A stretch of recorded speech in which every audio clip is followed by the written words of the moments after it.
What up?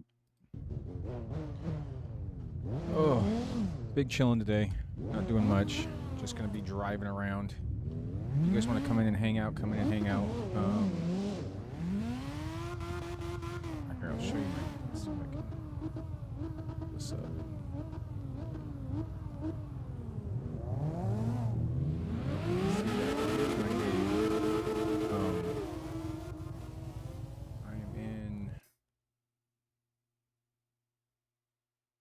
I'm on the fruit lines. I can never remember how to say the first name of it. I'm just hanging out.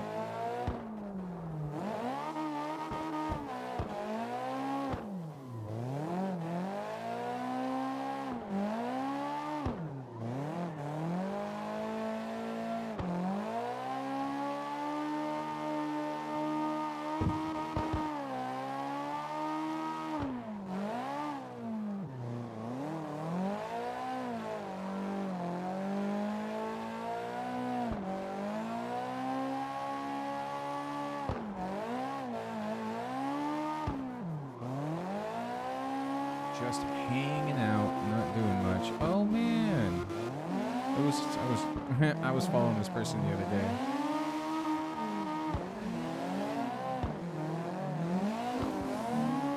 I've been playing this a lot lately, and I started recognizing people's names, which is cool because I usually don't pay attention to like any of the other players or anything when I'm playing online, like names and stuff. I just don't care, you know. Like it's not. It's, you know, like the older you get, the more prioritized your thinking gets. So like I have taken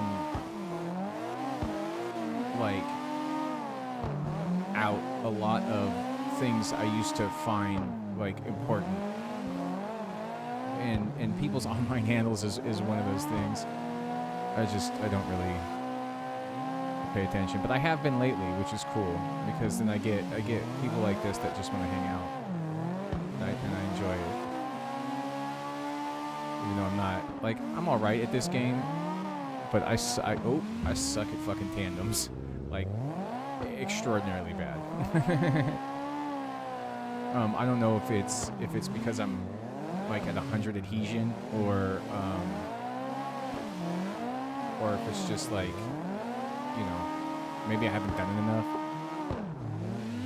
But this car only has like 450 horsepower, and the tires aren't that big, so it should be a little bit smoother. But I don't know. Everybody plays on 90s, and everybody wants like smooth drifts, and I want to be like flashy and have a little pizzazz and like, you know, style. Everybody like drifts the same.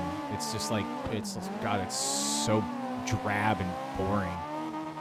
Like you get online and it's like, at least on Twitch, I've seen this game. It's the same people doing the same thing, and it won't even be the same humans, but like, you know what I mean. And I'm not knocking nobody. If that's what you're into, like, fucking rock it, man. You know what I mean? Like, don't let my opinions sway who you are, or what you think, or how you feel.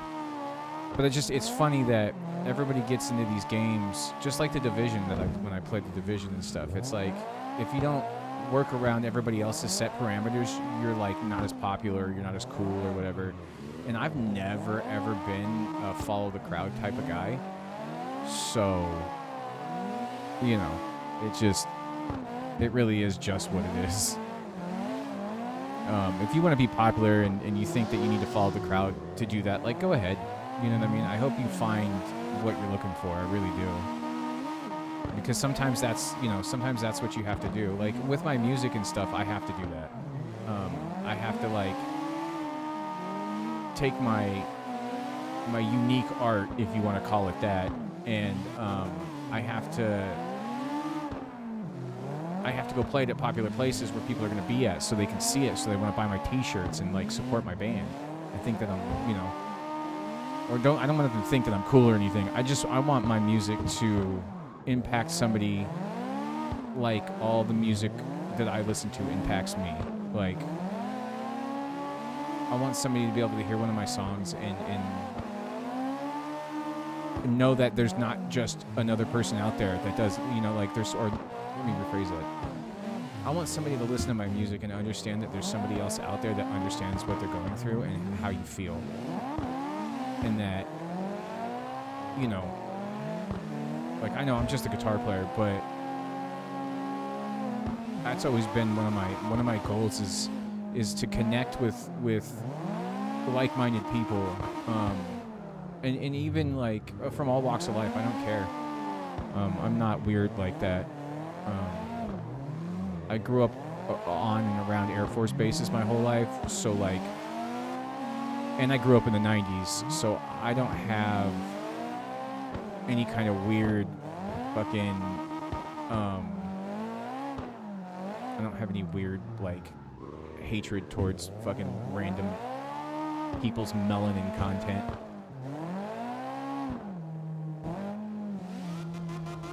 So shit's weird. But we're here. We're hanging out. You know. So if you guys want to roll, I think I'm on the European servers. Actually, I know I'm on the European servers because you can see the little Wi-Fi signal that's... I have bad signal.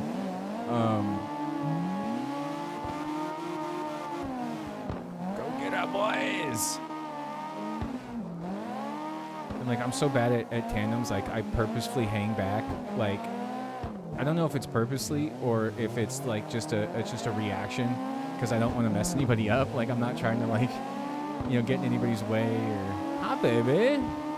Hi, squeezy, baby.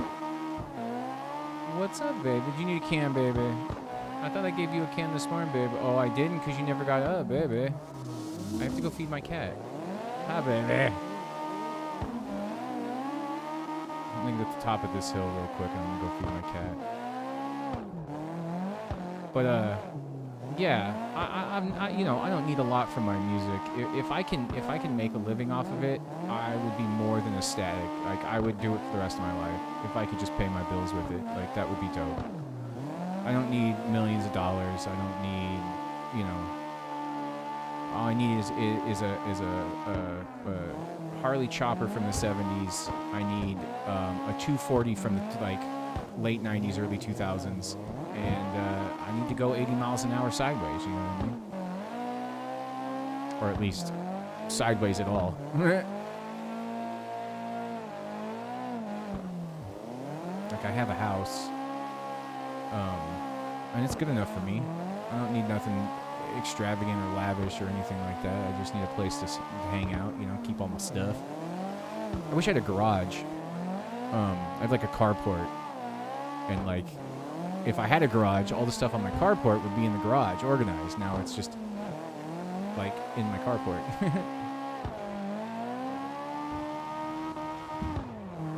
But like I have all my wife has her dad's Harley out there and stuff. I got like a workbench, and it's just kind of hanging out. All my tools are out there.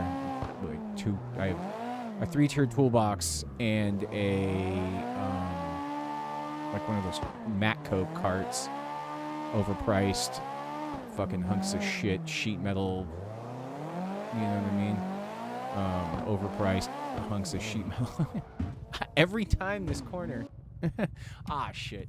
All right, I'm sorry. I'll be right back. Let me go feed this cat real quick.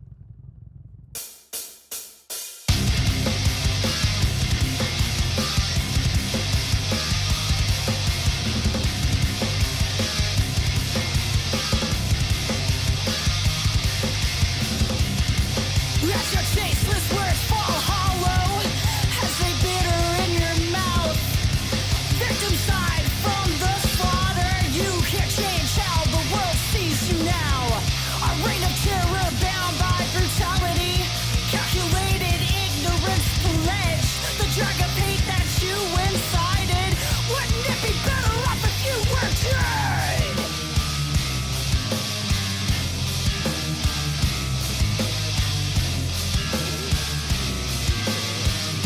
Beginning into the desolation. I recommend everybody go and look up Kubla Khan TX and get your caveman on. They're the new hotness. They are the new hotness. At least for me, anyway.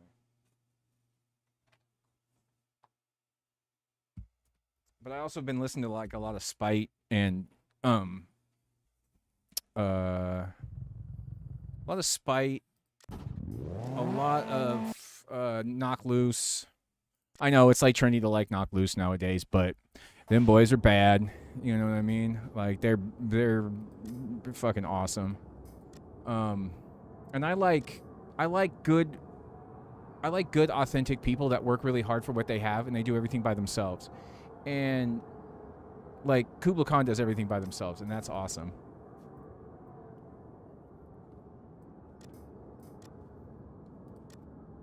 Let's do this.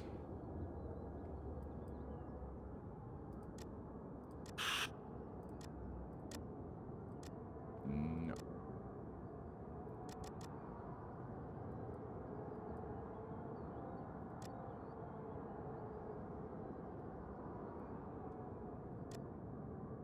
There's no choice.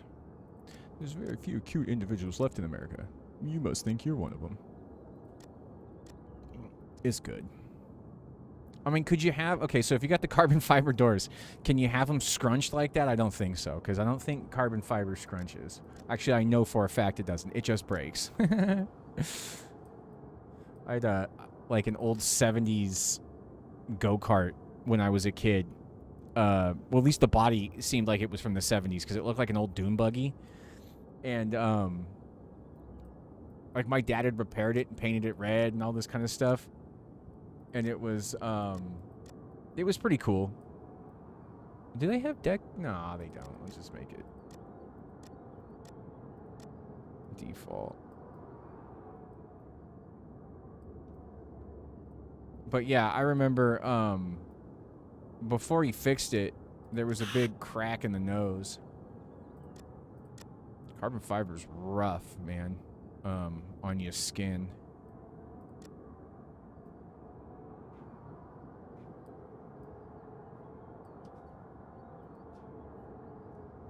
If anybody's had to work with it anyways, it's a little unforgiving. Those look a little bit better? I think those look a little bit better. Do they need to be a little bit darker?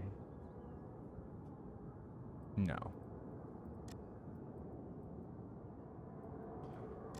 The old beat 'em ups. Carbon hood. Okay. Oh, I'm missing the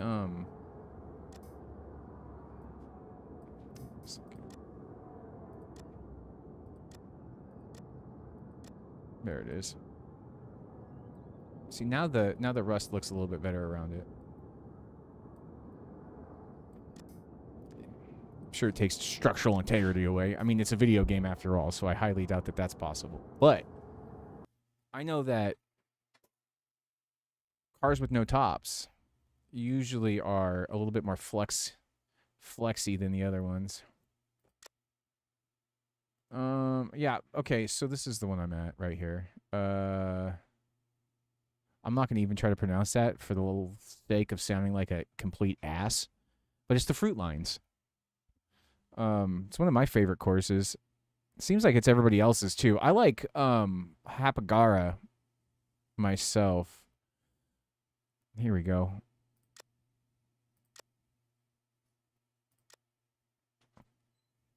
What a Hapagara. What's up with you, bro? Hanging.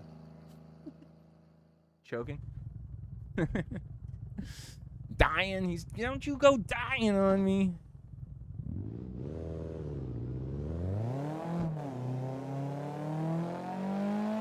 Yeah, I wanted to engine swap this, but they don't have, in the Kina, they don't have the right engine for it. And now come to think of it, I swapped the S15 engine out. I have a green one on here for what I thought was those Nissan motors they come with, the 4 cylinders, but I don't think that it was.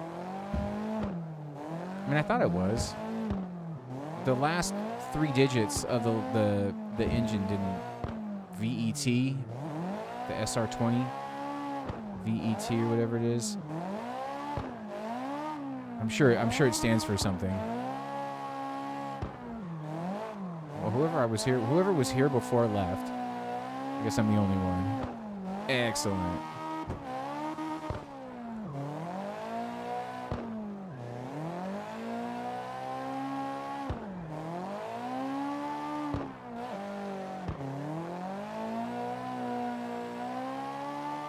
Oh, something showed up. I had a R32 that was extra dank on this. It was like how small it was and stuff. It just, like, over time playing and tuning it to the course, like it was really good. And then I think I got rid of CarX for a hot second and re-downloaded Forza Horizon 5 and was doing like tow runs on the mountain there in a FD Mazda. Or, like, I built it up. It had just about 450 horsepower. You know, and I was using like no traction control, no stability control or anything like that. Oh, should have been in second gear. And it was fun. Like, no assists on it whatsoever. No ABS. And I was having a lot of fun.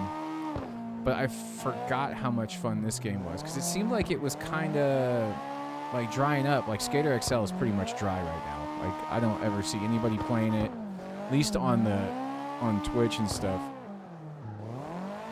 Which is rough, man, because that game's really, really good. But they don't update it. They don't do anything. It's like left up to the community to kind of push the game forward. And, you know, people on to different and better things. But I think I'm going to get CarX Street here soon, too. I've been really wanting to play it. I think the whole game is like, even with the extra stuff, it's like $22, which is shit. Which is not bad for games like this, man. I mean, if you're just into like cruising around and not really, you know, like this game's like you get a few things you can do. You can, you know, do the little competitions and shit like that. Top 32, which is pretty cool. But for the most part, I just go online and just chill. It seems like it's just a pretty chill atmosphere. At least everybody seems like they're a stoner, or at least close to it, which is all right.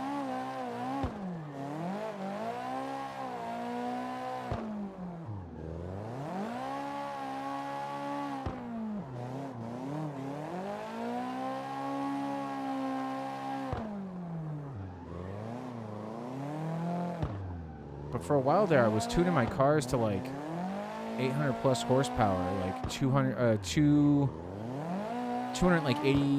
mil, or what is it? I can't remember if it's millimeters or not. I don't think that it is. But I know the wheelbase is like 285 or 280, 285. It was like 285, 35, 19s. And that's just super wide. So I bumped them all down. I bumped everything down. The horsepower is only about 450. And the tires are at like 240, 245. And it like feels exactly the same, which is wild. But it feels a little bit more real. At least for psychological reasons, knowing that it's 450 horsepower and the hello. What's happening? Oh. Paying attention to chat.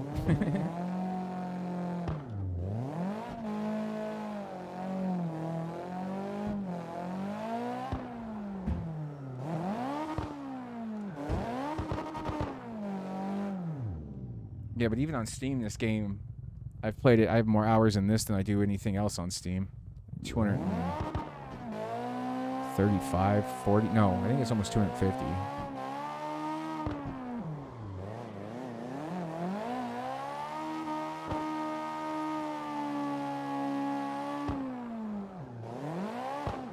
King Moody. Is that how you say that?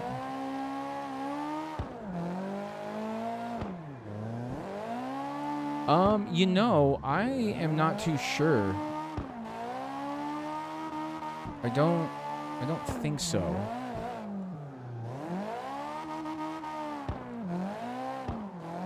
I mean, you probably Google it, man.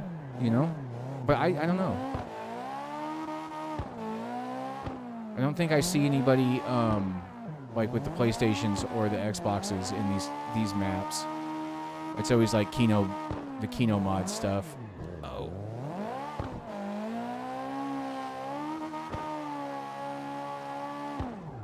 I don't think unless you have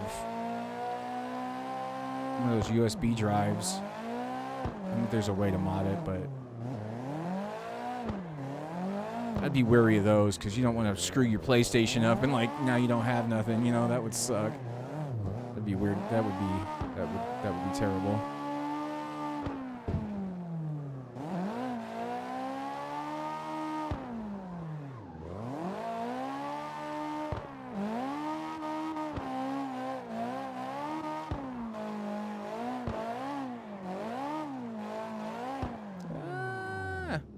I died.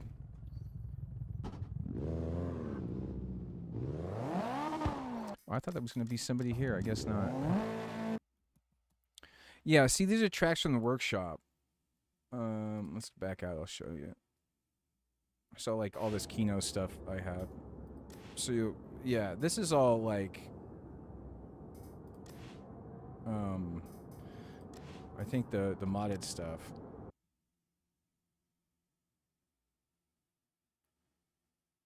Oh, this takes forever to load. But, yeah, you go in there and you get the things.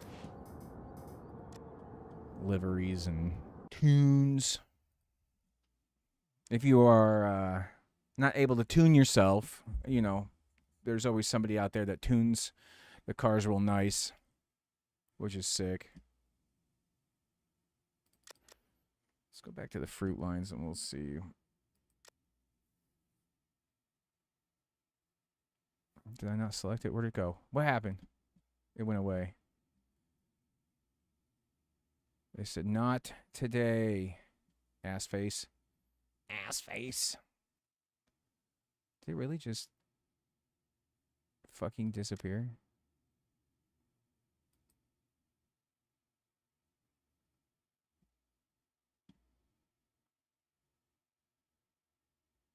That's rough.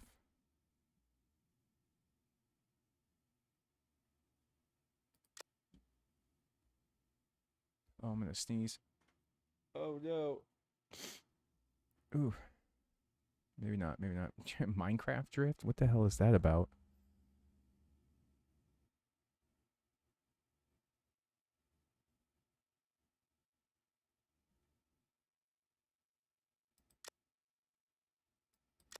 Let's see what this is. I might have to change. Oh, I need to go to Discord to get the map. Get fucked.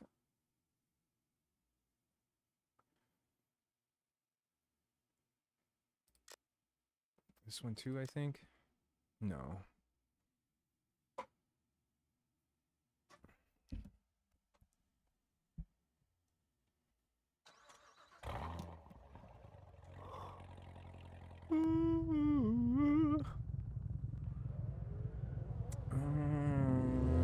I think I remember this. Yes. There's a waypoint set up. Sick.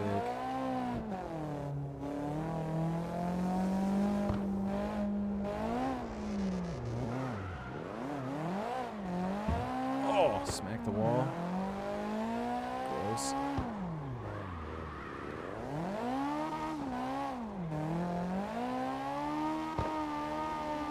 Pull the Z out for this. Oh, this one. Yeah, this one is a terrible. This is hard. Oh, I did it though. Wow.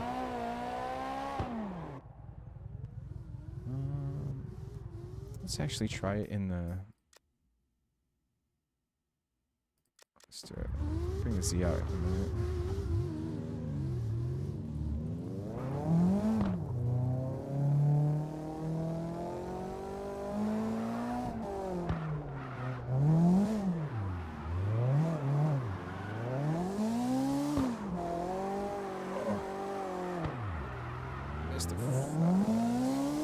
Missed the clip.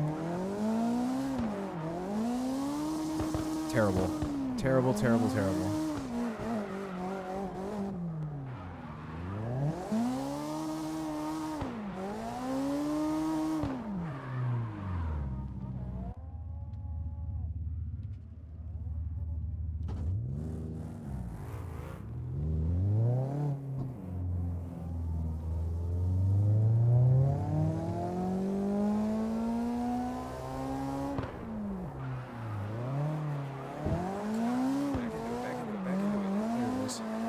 Yeah, second gear's the beans on this one. Okay.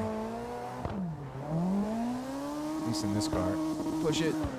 Push it. Push it. Oh. Over the back wall. That wasn't so bad.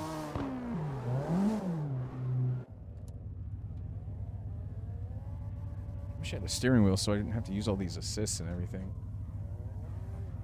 I mean, I guess you don't have to have a steering wheel to not use assist, but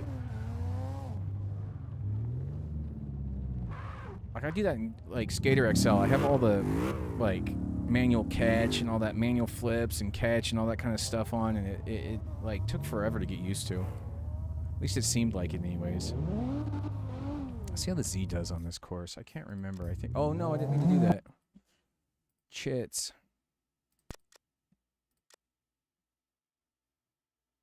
Wrong button. It just. It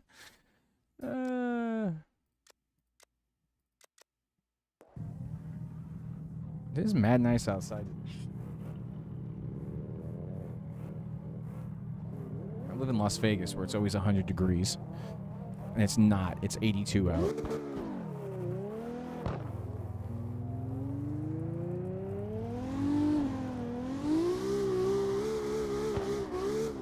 second gear will be right for this one too. Oh, the fucking wall. Back into it. I've already ruined the run, but we'll see it through.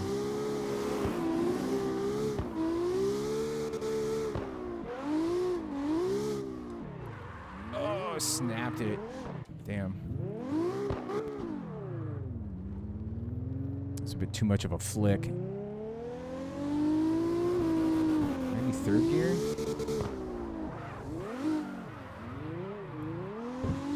Oh, just barely touched the wall. That was good, but oh, kept the back tire in it. Come on. Oh, fuck. Maybe third gear's too much, huh? Come on.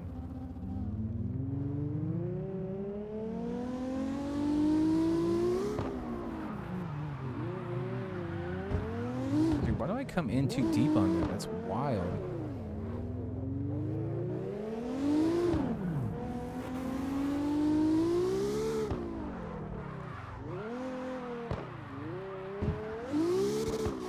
Like, no way to come into that for me without smacking the wall. It's wild.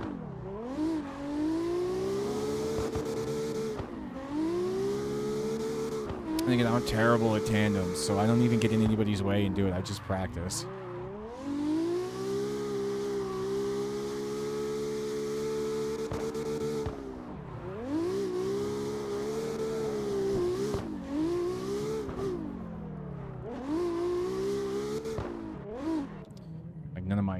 None of my friends or any of my online friends are into cars as much as I am, so it's rough to find people that you know that you can like run into and fuck up a bunch. You know, perfect strangers. I'm not trying to. Oh shit! I didn't mean to do that. My bad. My bad. My bad. My bad.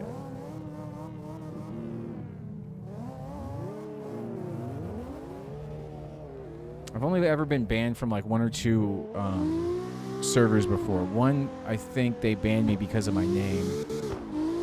And one, I got banned for, I think, going the wrong way on the street that everybody else was. And I had just logged into the course too, and they were like, oh no, you suck, you're out.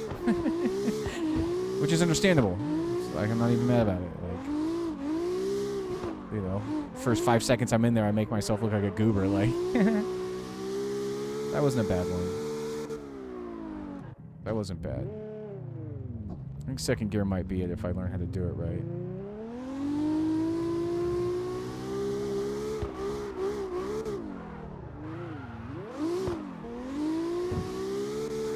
Ah. That was ugly. Dude, my controller's really starting to fucking annoy me. I like paying $60, $70, $80 for a controller, and then 2 weeks later it floats because Xbox can't get their shit together. It's kind of ugly. Let's see. We got any better ones on here? No. Absolutely not.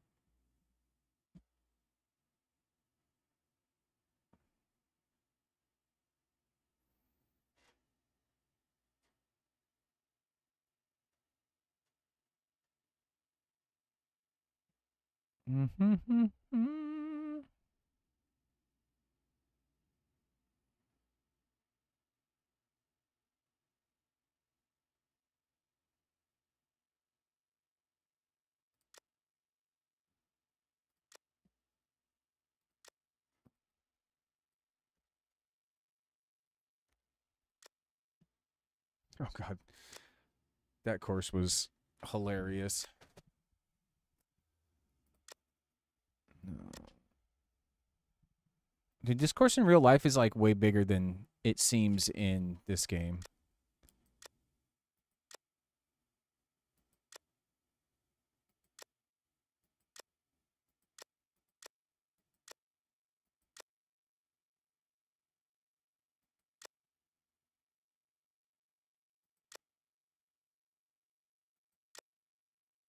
It was this place. that I got booted from because I was like driving the wrong way on the road. Yeah, this place is fun. Yeah. Old maps, lots of issues. I get it.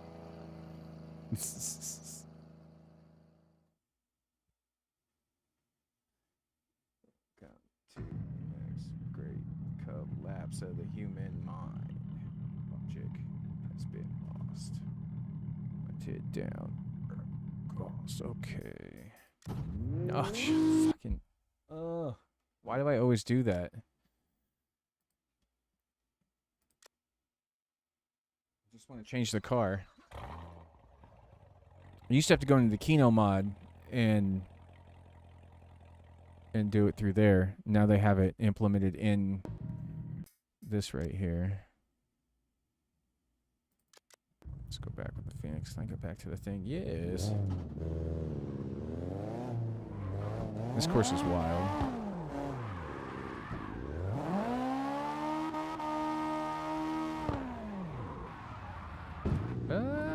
What's up?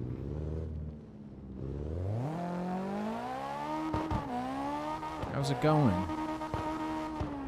Woo! Big chillin', you know.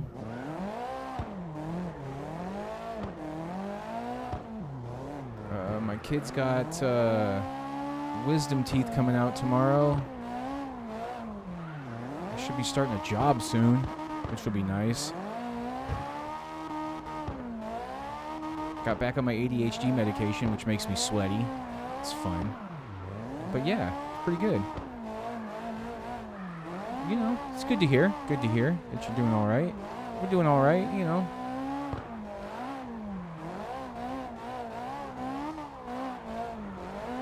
Yeah, it's a necessity thing, you know.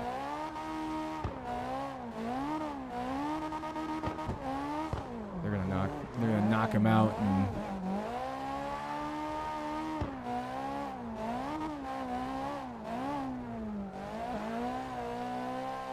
oh no. Yeah. No, it's not so bad nowadays.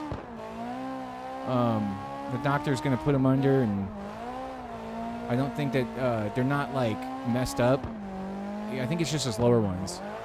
So they're not messed up enough to where he has to go in there and do a bunch of stuff. He just has to cut the gums apart and then remove them. He should be in and out.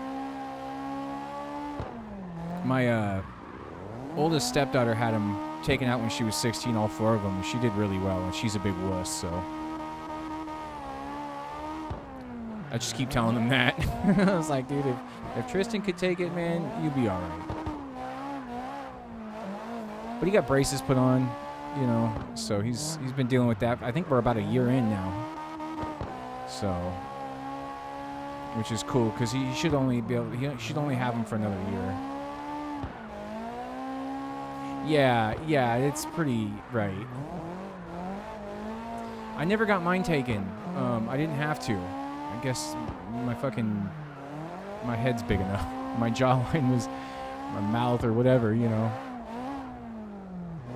Oh, dude, yeah. If you got residuals from it, right, that's gotta be rough.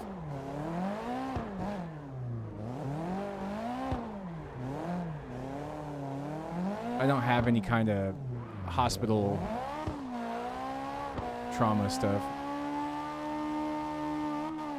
Oh, you know, sometimes the phlebotomists, the people that take your blood, aren't very good at it.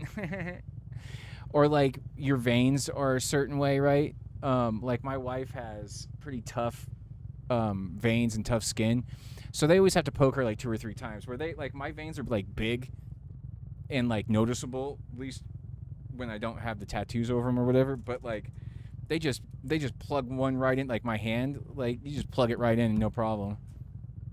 Like I had a couple of hernia surgeries which weren't that bad.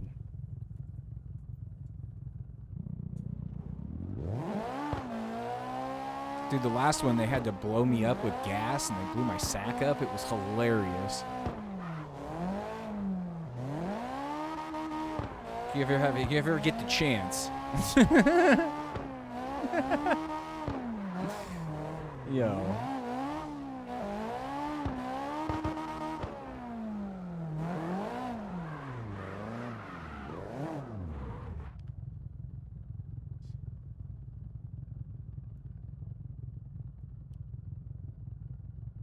Oh, yo.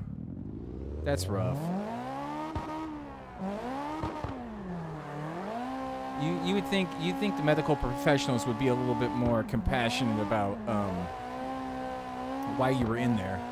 But then again, people just take jobs for the money and they don't really care about the job, you know? Oh, yo. Yeah, I catch your videos on Instagram every once in a while. For sure. That stuff's cool, man. Dude, I see this one little lady. She gets into one of those motion seats and, like, sends her RC car off, like, on its own. It's wild.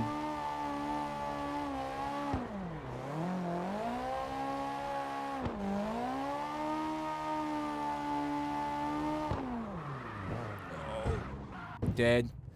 I died. Dead. That's raw, dude. That sucks.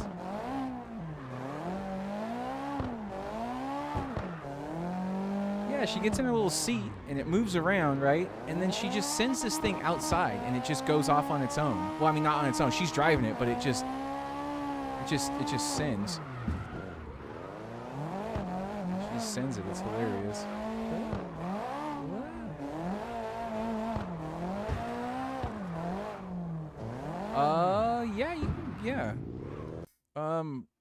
Yeah, it has my name on it. If you're on PC and you got the Kino mods, I'm pretty sure that you can get in here.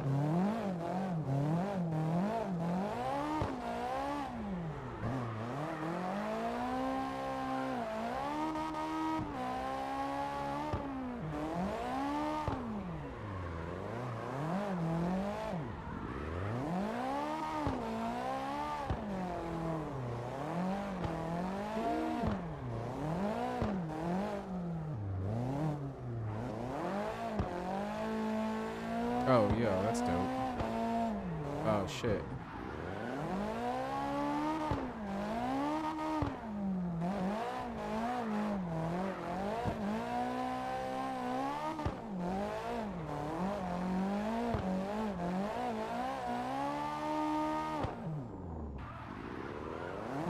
Yeah, I'm pretty sure these maps are like Kino based.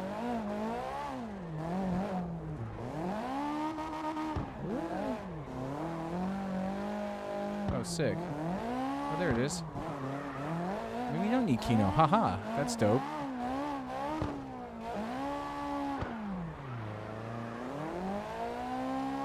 You're on PC though, right?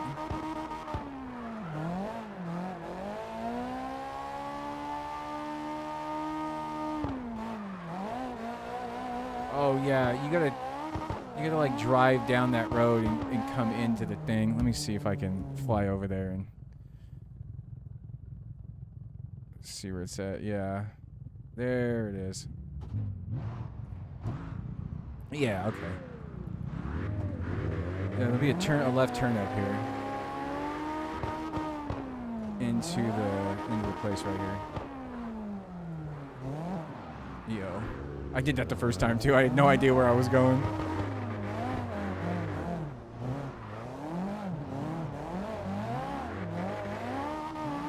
Where did I go? Oh no, this is not a road. My bad.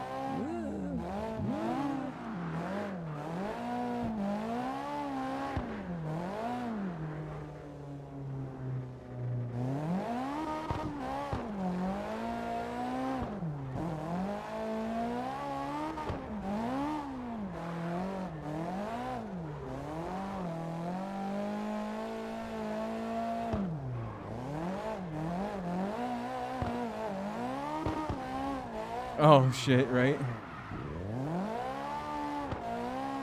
Yeah. Again, I have like, let me see if I can show you.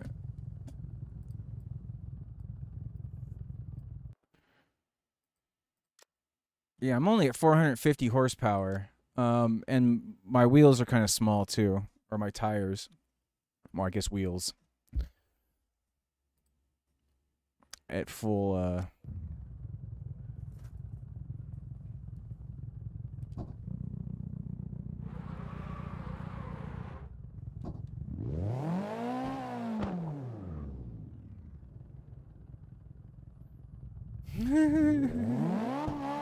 right? Let's see.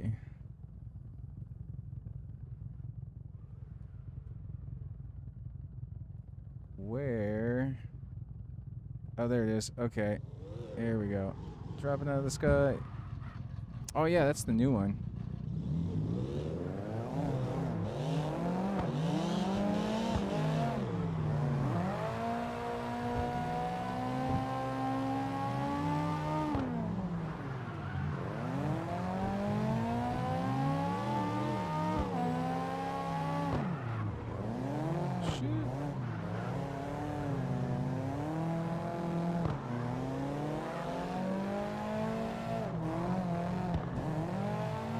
Some of these courses are for like low horsepower, 90 adhesion kind of things, but I can't control the car when it doesn't have 100. Well, it's harder to control for some reason when it's 90, when the tires are all beat up.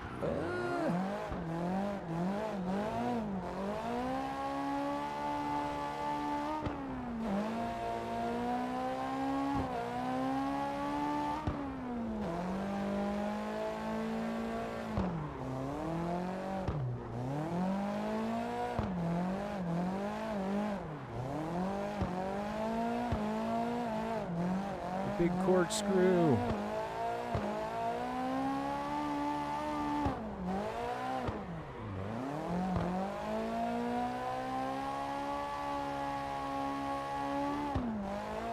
Oh, that's right. I fell off the edge last time. Oh, I didn't do it this time.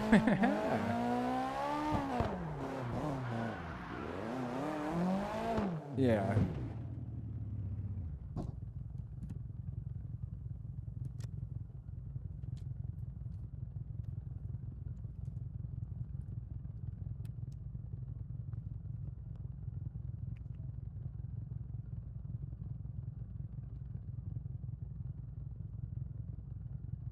Forgot I had this controller.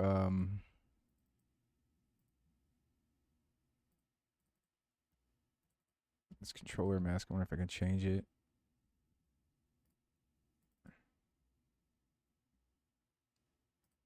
Okay.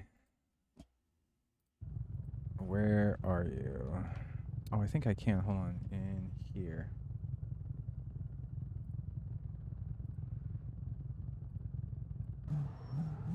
There you go.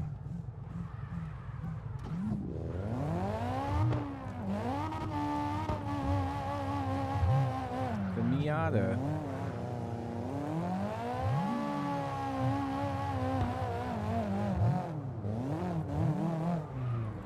The Miata.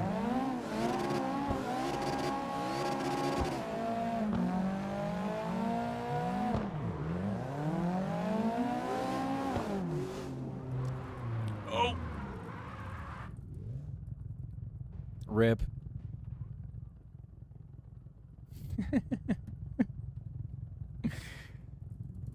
Dead.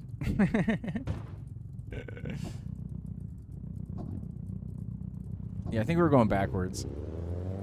If it's even a way like that.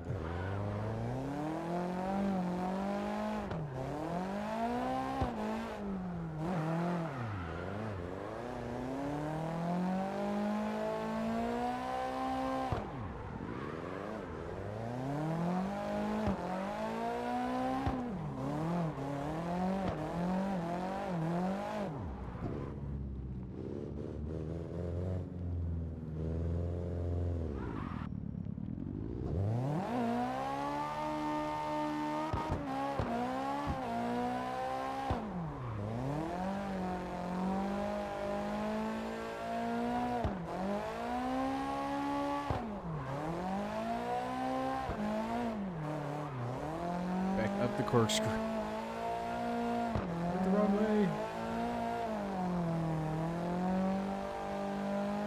Easy beans.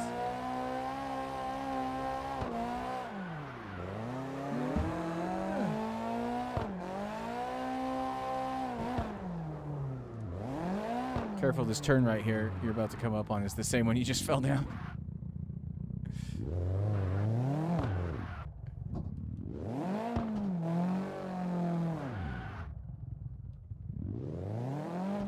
Oh, you're good, dude. Yeah.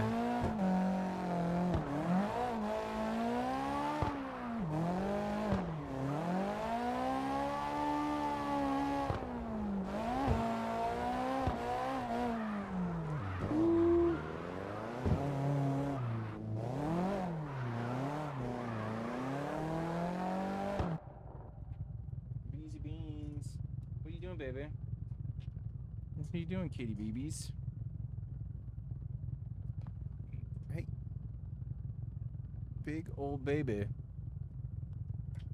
Big old Squeezenstein. My baby.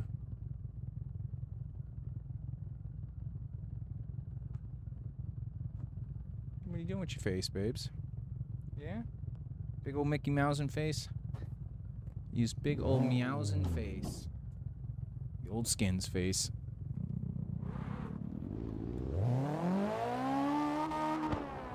I recommend Skins cats for everybody. They're the best cats. Not to say regular cats aren't good, because they are.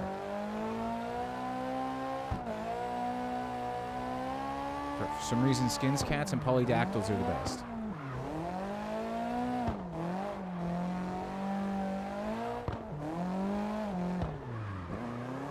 This is by personal experience and personal preference.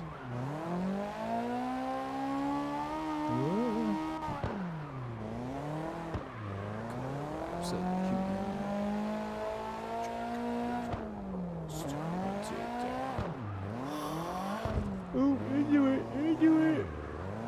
What? Baby's bee. Baby's squee.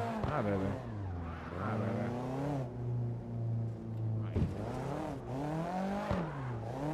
I have to get my cat smooches on her face.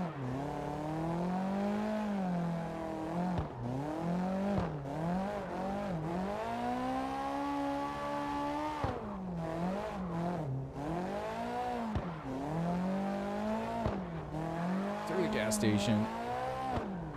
Or the garage. Clutch it. Downshift.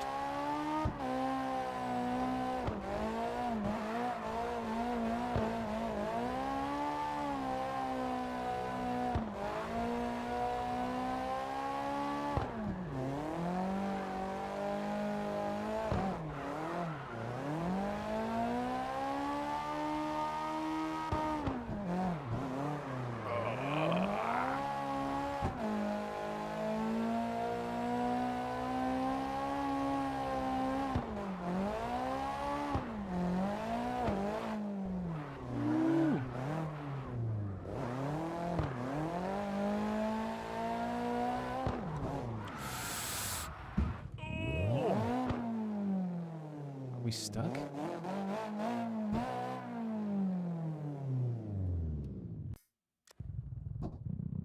Rough.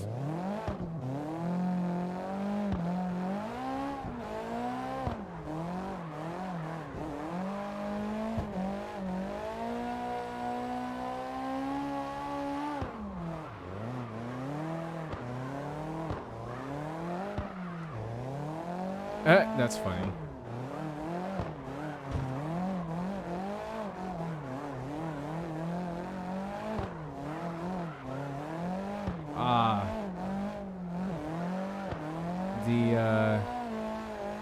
The great luxury of having modern day technology. Not only can the dog poop, but you can watch the streams too. It's brilliant.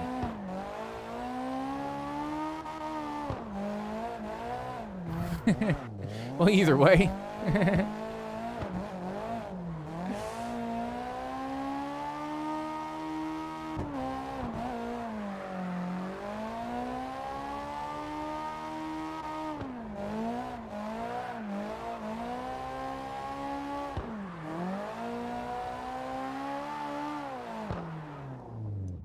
let's do this. Switch.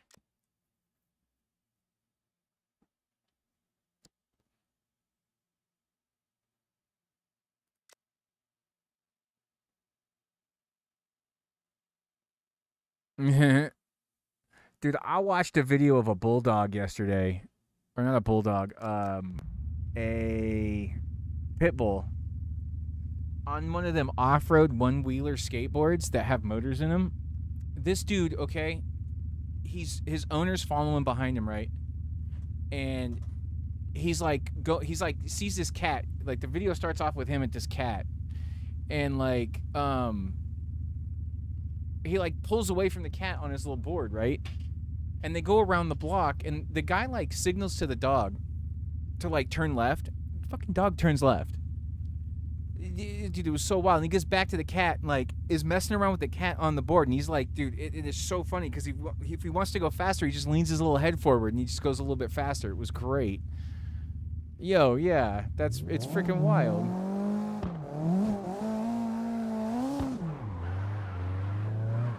It looked like it was in a cul-de-sac. It was like on a road. It might have been a park.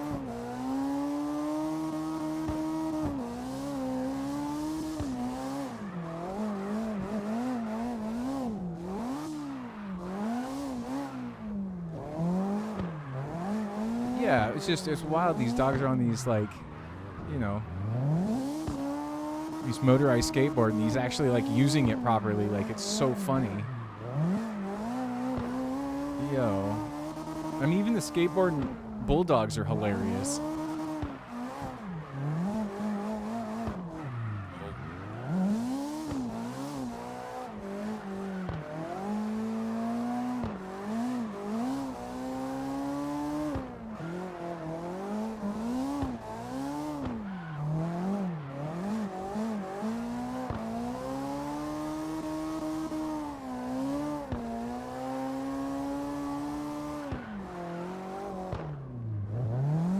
Right? That would be hilarious, just hanging out while it's going along.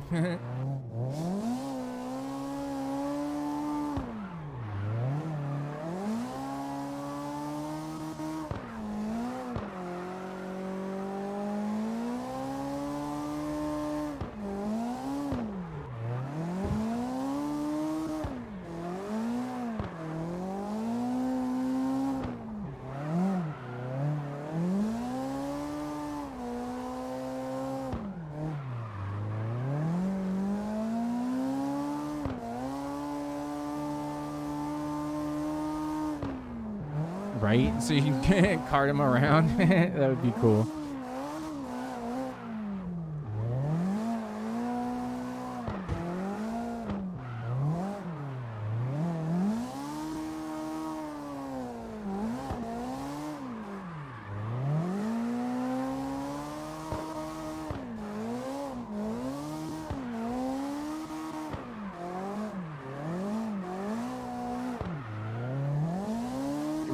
Right. Little dog caddy for your RC car. Would be hilarious.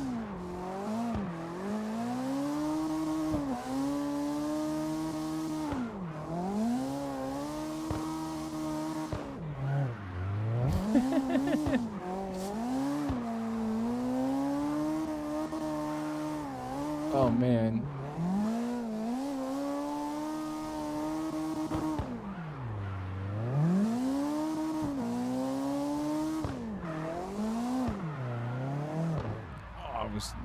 Too high a gear. Easy, baby.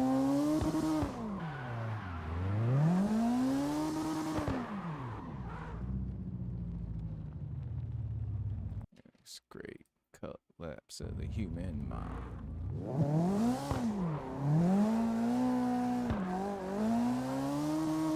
Jump.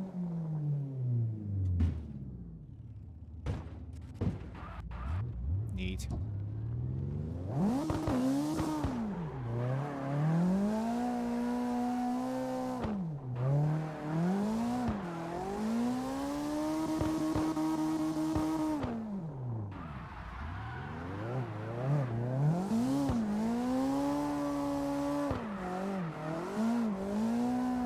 Sweet.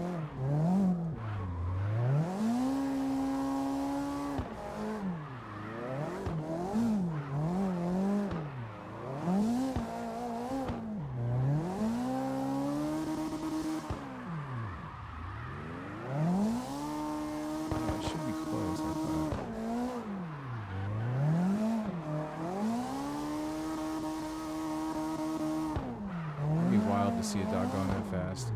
Let's see. Teleport. Squish. There was a... Well, these are 4th generations or 5th generations. I can't remember. The one under this, there's a red one for sale around here.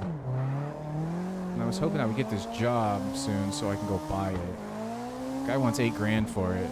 And if I get the job I want, I'll have that $8,000 in no time. There's an ice cream factory up around the corner here, and they're gonna pay me $30 an hour to work on the machines, which is gonna be awesome. I'll have enough money to buy myself a car and a motorcycle, and it'll be sick.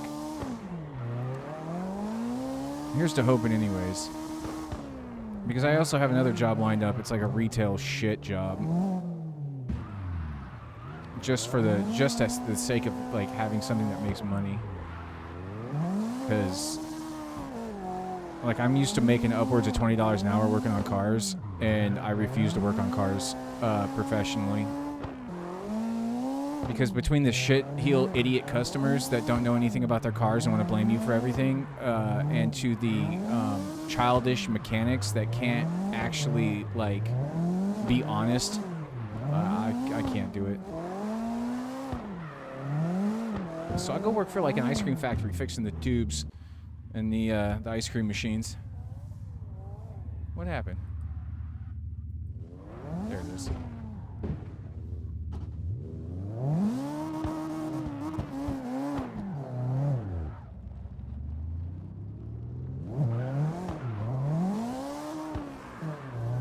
I hope so, for sure. I have the experience they want. They just, like, know that if you worked on cars before, you're pretty much a shoo-in for the job, because it's like, I don't even think it's that hard.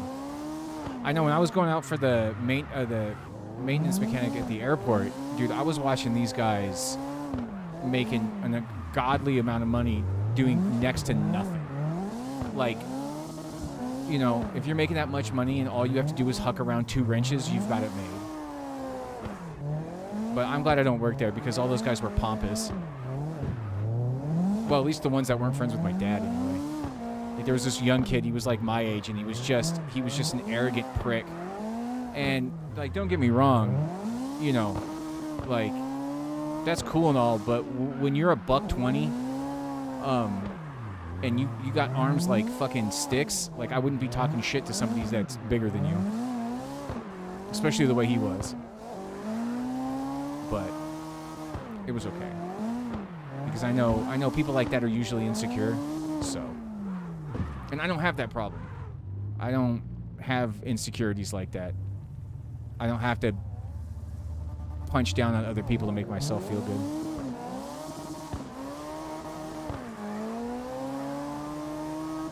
But, you know, fragile people always have a tendency to get into, if they do get into, like, higher jobs, they think that's the end-all be-all of existence because they've never actually had anything else better go on in their life other than getting up every day and going to work.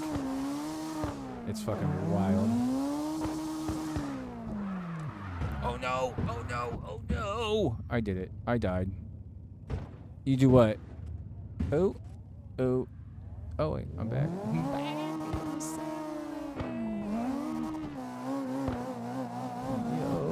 Dozer.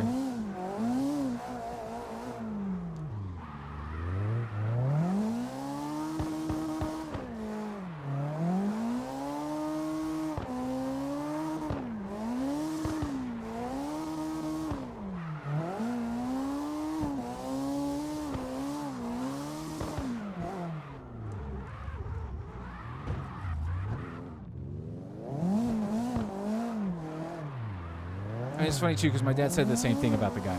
He was just an overcompensating prick, so which is rough. Because again, I don't know what that's like.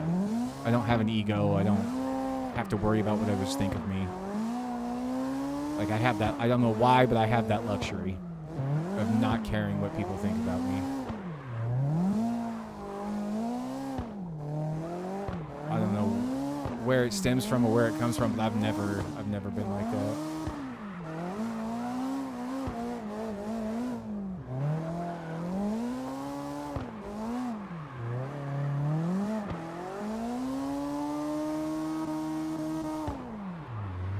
But yeah, it'll be cool. My friend's cousin works there, and he's cool, so it should be all right. Again, it's closer than the retail job I'm trying to go for too, and I have a big old Chevy truck with a big ass motor in it. No, and that sucks too. But like, I don't want to hold it against anybody because like you don't ever know what they're going through. You know what I mean?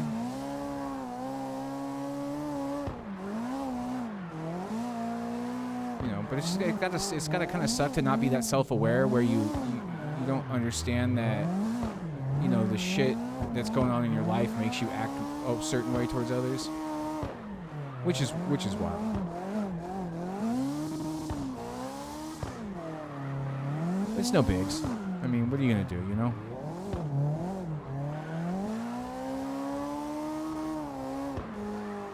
I'm not some self-righteous asshole either. Like. I do make mistakes, and I got flaws and everything, but... Yeah, I don't know.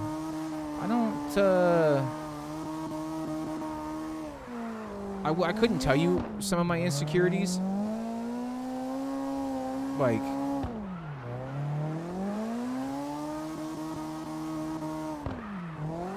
I mean, I know I have some. Because I'm not, like, not prone to that shit. But like my band's about to play our first show, so I'm a little insecure about that because it's just the first one and I don't know how anybody's gonna receive us as our musical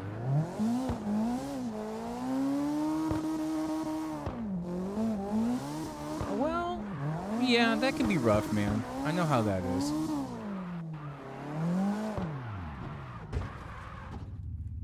I mean, like I'm my hair's thinning, because I'm getting older, and that's kind of like that sucks. But I don't know what to do about it. I'm not gonna go out and like put chemicals on my head just to like, just so like if I have to stop, it all falls back out again, because that's wild.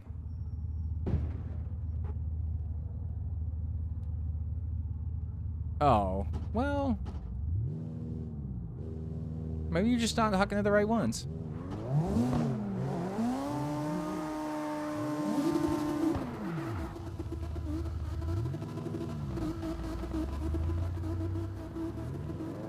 There's got to be, got to be somebody out there that understands what you're going through and is sympathetic, at least compassionate anyway.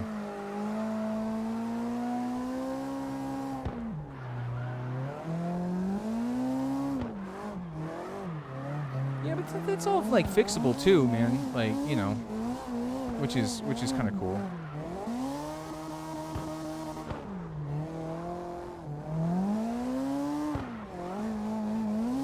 I mean, see, that's kind of what's kind of neat about physicality stuff. Like, all that stuff is like surface level, and you can change it if you have to.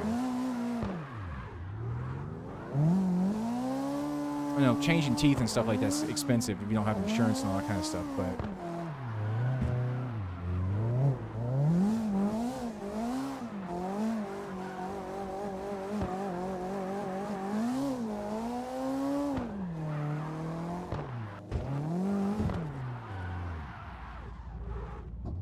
Oh, yeah, because those aren't humans, dude. Those are, like, brainless. And looks aren't everything. For me, if a girl has, you know, if she's pretty enough, well, in my eyes, you know, and she has a shit personality, then she's ugly.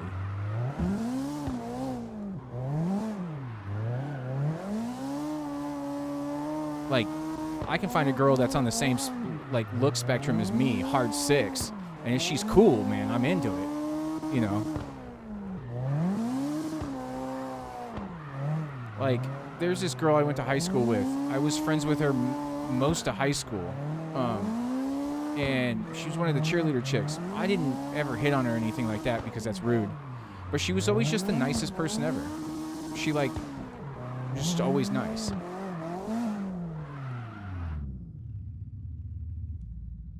Yeah, but that doesn't mean anything. That whole popularity game in high school is only exists there. Because once you get out of high school, you're just another normal nobody. You know what I mean? And that's the brilliant thing about it, is that everybody starts from zero again. So even if one person's dad owns a company and goes out and makes a bunch of money, they're not special because they got handed something. They didn't have to work for it. They already had it created for them. So like you can't really put any kind of weight behind their job and their money because mommy and daddy provided it for them. You know what I mean? Don't get me wrong. I wouldn't hate on them for it, but you can't hold them to a higher pedestal for sure. See, that's not the attitude to have. You can't say it like that. See, that's your own perspective though. Because somebody that you find pretty, somebody else might not. You know what I mean? You can't have no in your heart, man. You got to keep on keeping on. Joe Dirt. Put it this way: if you can visualize yourself somewhere, wherever it is, if you can see it, you can do it. Simple, simple, simple.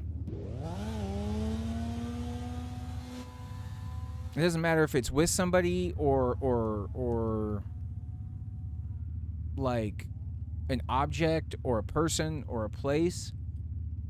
You have to believe it in your heart and in your mind and never sway from that. Well, yeah, but that's how it always goes, dude. That's how it always goes. Like, if you put so much emphasis on it, you'll never get it. That's the problem. You got to let it go. The whole idea is to let it go and just and know what you want, but don't be negative about it. Say it out loud, let it go, and then just move on. And if you are in the right place at the right vibration, you will get it. That's just the way it works. But you keep telling yourself that you're not good enough, and that's exactly what you'll be. You won't be good enough.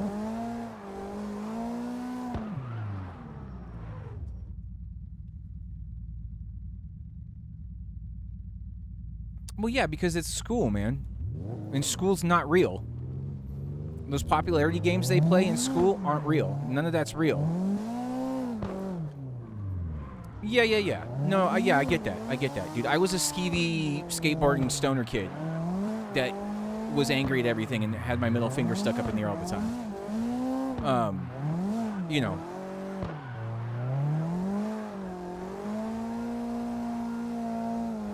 But I'll put it this way. I had a chance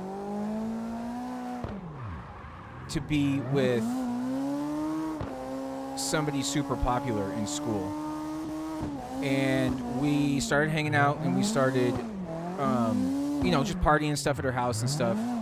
And then I overdid it one night, so I had to go lay down, and I ended up in her bed. And then she came in, and I was drunk, and I'm not gonna take advantage of somebody when I'm like that or if they're like that, so I didn't.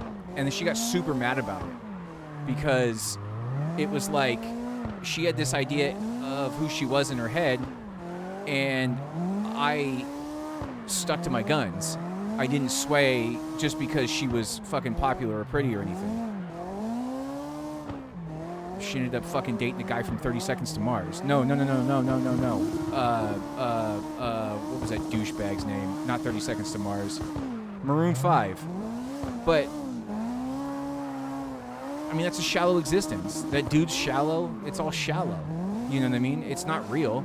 Because if it was real, she would have seen what type of person I was. You know, one with a heart and a soul, and not willing to just, you know, fly into something that might have not worked. Like, I knew what I was doing. She didn't see it. That's her fault. That's her problem. That's not my problem. You know what I mean? And I fuck, for all I know, I could have dodged a bullet.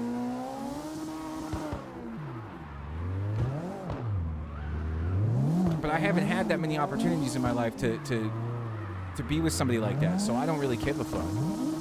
Because if they're not gonna be good people, then their looks mean nothing. Because I know as cliche as it sounds, it's what's on the inside that counts. And I mean that wholeheartedly and 110%. You know, if you're beautiful on the inside, somebody's gonna see that, and they'll see through the bullshit. Well, yeah, but that's because they're fucking shallow, man. You know what I mean? Ride your bike, don't give a fuck. You get back up on that bike and you ride it twice as hard, twice as fast, twice as long. You know, you weigh on the fact that the outside can control your insides, and that's not the way it happens, man. You're the only one that can control your insides. And when you can control how you see yourself, you control how everybody else sees you. Put it this way, everybody is a reflection of how you see yourself. And the world is the same way. If you see yourself like shit, the world's going to treat you like shit. If you think you're ugly, the world's going to treat you like you're ugly. That's just how it works. So I don't care. I mean, you know. But I don't have to care. I've been married for 10 years. So I don't give a fuck about that. No more. I'm one and done, you know.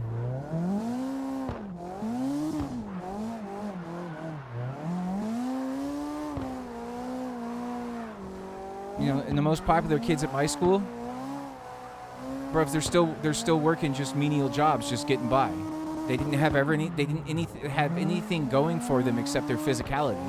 And then when the physicality runs out, what do? Well, you didn't go to college for that. You were only popular in high school for it. And high school or school is only a certain amount of time. You spend more time outside of school than you do inside. So, like, putting emphasis on just that one realm is wild.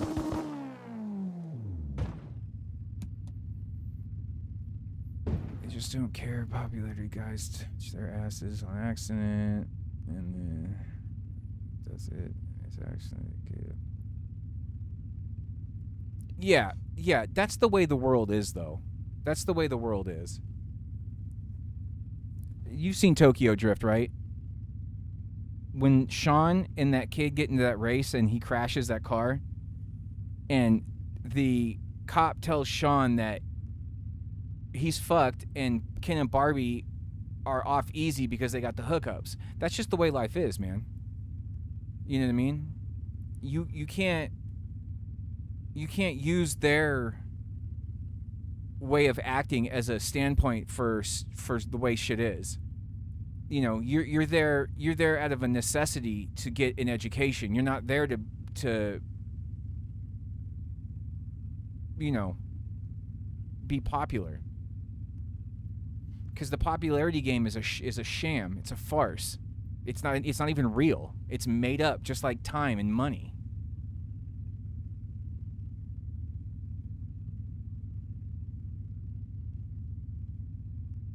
You don't need any of that stuff to be happy. You know what I mean? As long as you make yourself happy, it's, you know. Oh yeah, dude, I've had people do that, man. Look, you know, they give you the fucking weird shit.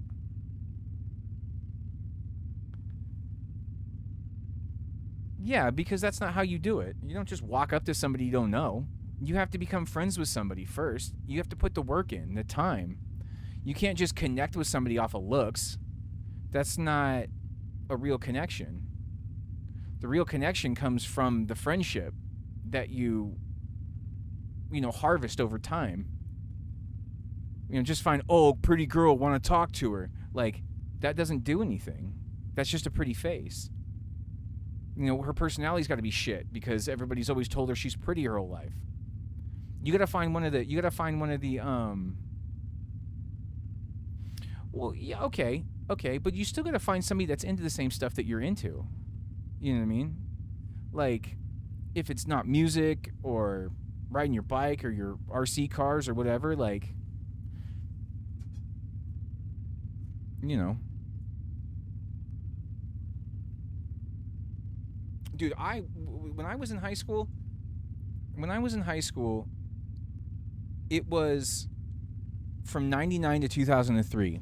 I was a huge nu metal kid. Korn, Deftones, Slipknot, Limp Bizkit, okay?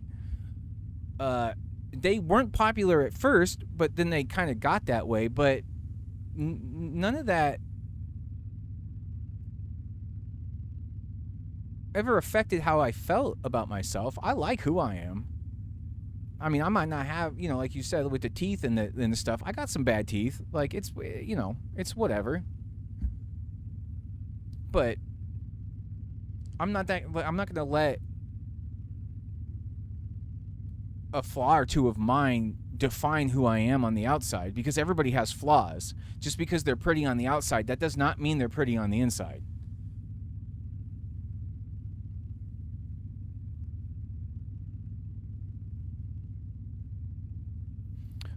Well, yeah, okay.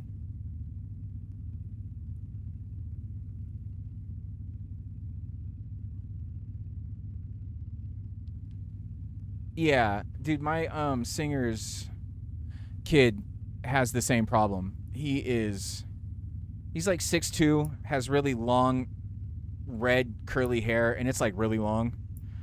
And he's a great kid. Like, you know, he's a really good kid, but he says the same thing you do. That girls are mean to him. That's high school bullshit. That's childish bullshit. That is not a full-grown human. Right. It's, you know, once their frontal lobes develop and they spend a lot of time after the popularity contest is over, they realize that they have nothing else to offer anybody. So then they do some introspectives and realize that, oh, it's me, I'm ugly on the inside, so I have to change that. You know. And hopefully it gets to the point where they do. Because if they just, you know, roll through life thinking that they're all that in a bag of chips, I mean, that's pretty gross.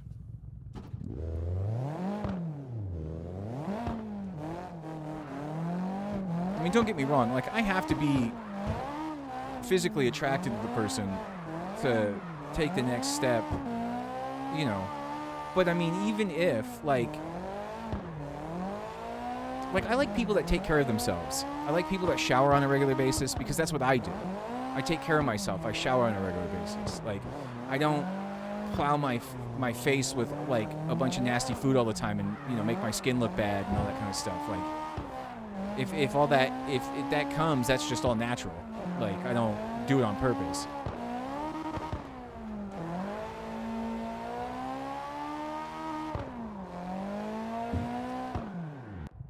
Oops.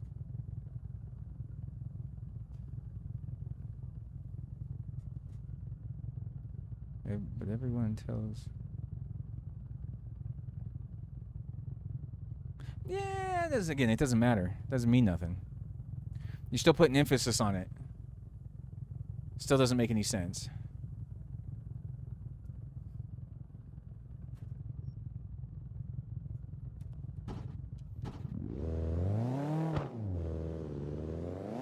So you're looking at the wrong type of pretty. That's the thing. Is you got to find the ones that are pretty on the inside. And again, that aren't like, you know, I understand that you have to have somebody that's pleasing to the eye as well. Like, I understand that, because that's what I found in my wife was, you know, somebody that I didn't mind looking at, you know, and I also don't mind hanging out with.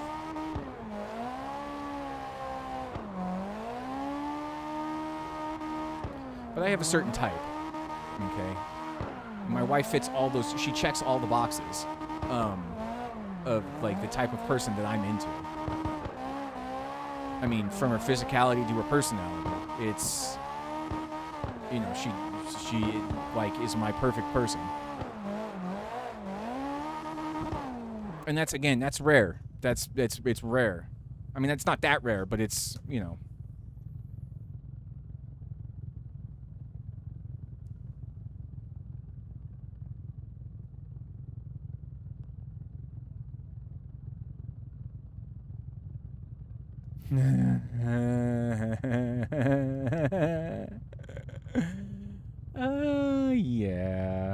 Yeah. No, see, that's where that's your problem, because you gotta not look at them. I know it's hard, because when you see something that you like, you tend to look at it, okay? Especially when it's running and jiggling and all that kind of great stuff, but it's still inappropriate. And I have a couple of really strong females that I get really good inside information on that, and you know, they force you. Yeah, but you have control over your own self, so that's not really an excuse. Yeah. That's because they're attention hungry, and they don't have a real mind. All they want is somebody pay attention to them, and if it's the wrong person, they want to start drama. I mean, again, that's childish bullshit.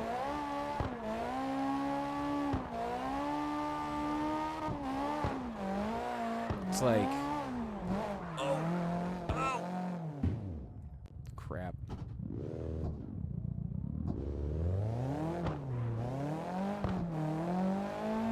It's like a facade, man. They don't know any better. They're on the TikToks all day. They're on the Snapchats all day, and they see these grandiose ideas of what they think women should be like. Real Housewives of who the fuck cares, and so they go out and act like that because that's the only thing they know, because they don't have parents to teach them differently. And they have TV shows and Snapchat to teach them. And it's wild.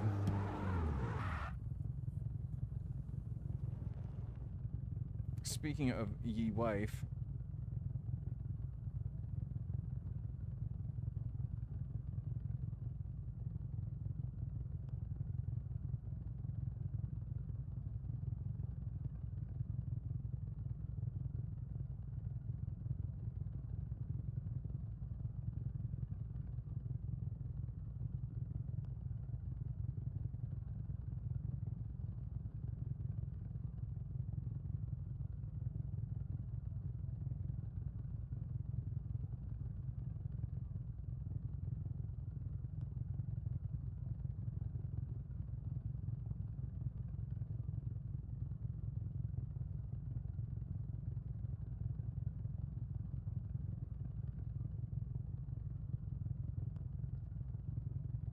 did you see the moon last night?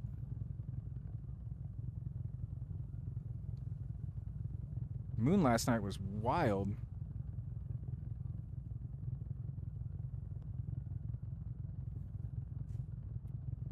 Came out side about 7 o'clock, and it was just coming over the horizon, over the mountains and stuff.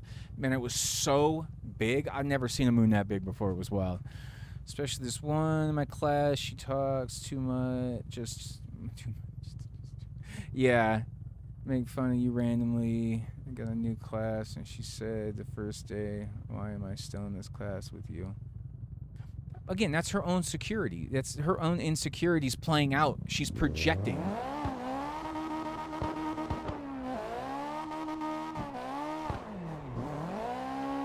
People like that are icky on the inside. You just got to ignore them. They thrive off the fact that they get into your skin and under your skin. Yeah, the full moon. It was also like a lunar eclipse, partial lunar eclipse too, which was neat, because you could see the Earth like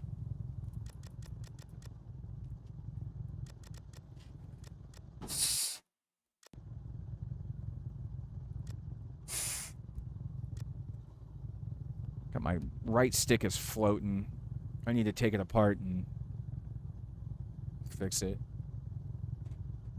What I've noticed is that in these controllers, these two plastic, or there's a bunch of plastic pieces, but they get worn over time. So if you grease them up, it kind of helps. Yeah, full moon was badass last night.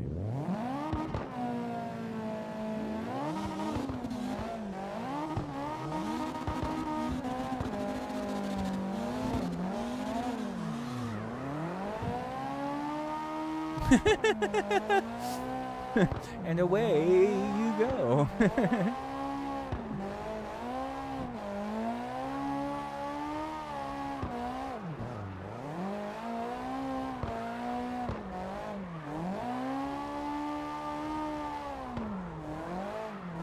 And what I always find kind of funny too is, like,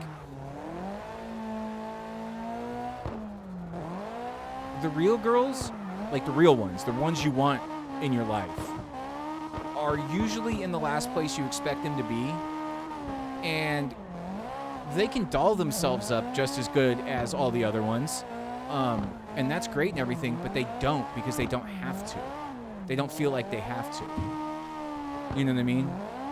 Like, and that's great, because that's a person without that's a person that knows, you know, better. Like, for me, I need somebody that can go out and, like, pitch a tent if you're going camping and hang out in the dirt for a week and not worry about it. You know, somebody that's not afraid to get, you know, into the muck, do the damn thing. But, you know, I don't know, man. You know, there's, I mean, again, if pretty's what you're looking for, then you gotta take your time, man. You know, I'm sure you'll find one that's up your alley.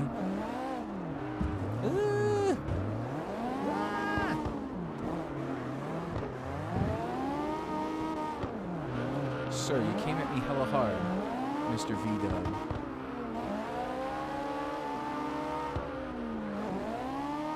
Oh yeah, that's not bad, man.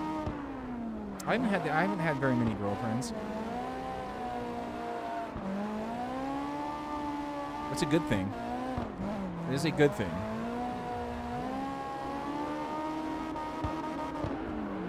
I think the last, since I've been out of high school, I think I've had 3 girlfriends. And I've been out of high school for 21 years. Oh, yeah. Yeah, middle school, right? I mean, still kid stuff. But when people, like, I know there's some people that when they go from primary to secondary or middle school to high school, they have a tendency to change who they are. And I watched a lot of people do that. You know, they just completely different person, like, than what they were, you know, before high school. It's like they put that emphasis on the fact that when you're in high school, something changes, and it doesn't. You're still the same person. You can't just put a layer of clothes on and become this different person. You know, whatever's on your insides is what you're going to be.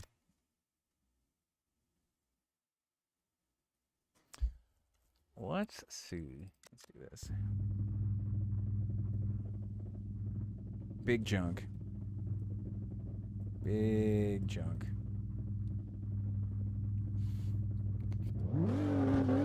But even when I was in school, I didn't have my first girlfriend up until I was in high school, and I was a sophomore, so it was my second year of high school, and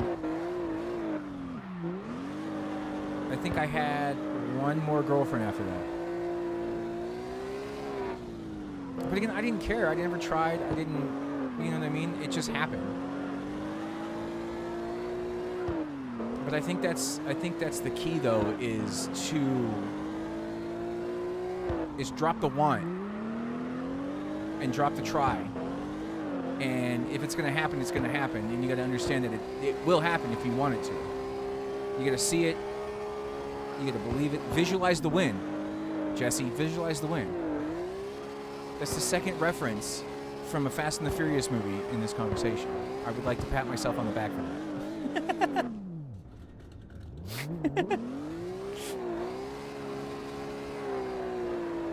Because girls are easy, man. They're just like everybody else. They're no different than anybody else. I mean, again, they're women, so it is different. But, I mean, for the most part, it's just the same. You treat them like you want to be treated, and you be all right. You know, you don't pay no mind to the people that don't, you know, that don't want to pay you no mind, and you be all right.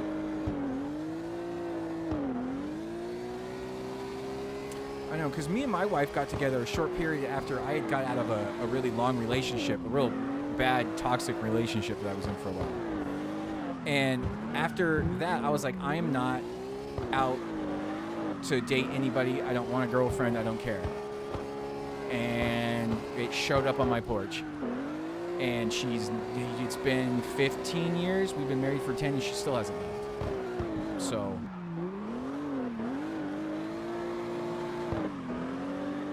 I think there's some kind of science behind it.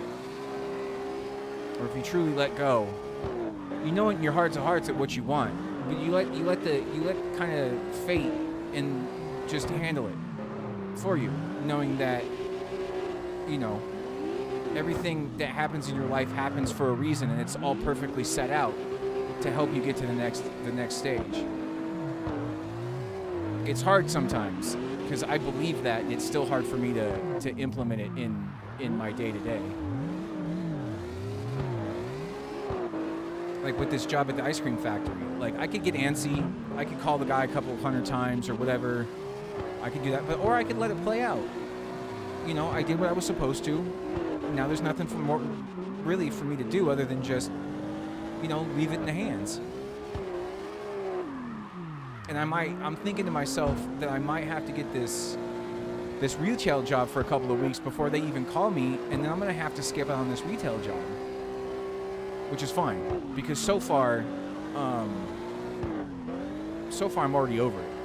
From the interview process and the reapplication process, and I fill out 2 applications for 1 job because they can't figure their stuff out. That's why. Anyways. Giving me wrong websites and bad phone numbers, and these are people like my parents' age that can't get their shit together. So, I mean, you know, there's that.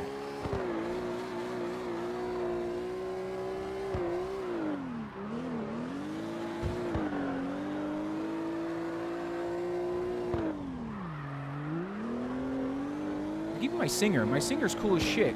She has all these goals and stuff she got to be doing. She got to be doing something goal-orientated. It's wild. I'm not like that. Like, I'm perfectly happy just sitting here mindlessly playing video games with no goals. Like, with no real kind of, you know, pursuit of anything. But that's what makes her happy, you know what I mean? Like, you know, what are you going to do? You know, she likes to have the goals set. She likes to achieve stuff, and, you know, that's sick, man.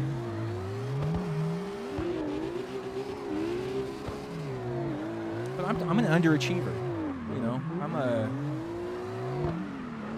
a more try to figure out how it all works and not just go do. But, you know, I get up and get it done when it has to be done. I'm so bad at tandems.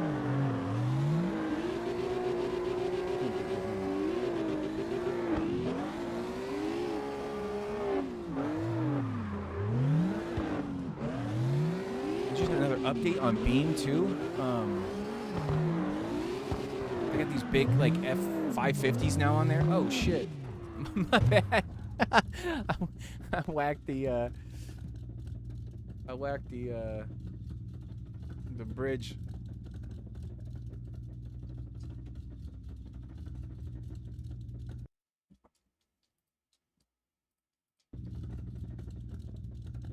Okay. Yeah, man. For sure. Thanks for hanging. Do you have to go outside? Come on, let's go outside.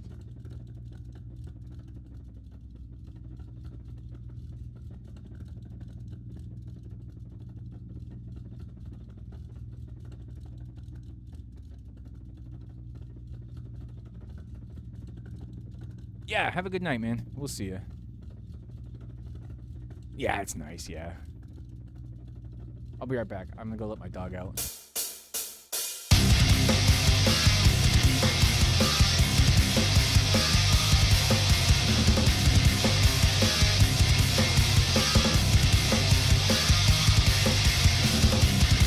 Let your tasteless words fall hollow as they bitter in your mouth. Victim side from the slaughter, you can't change how the world sees you now.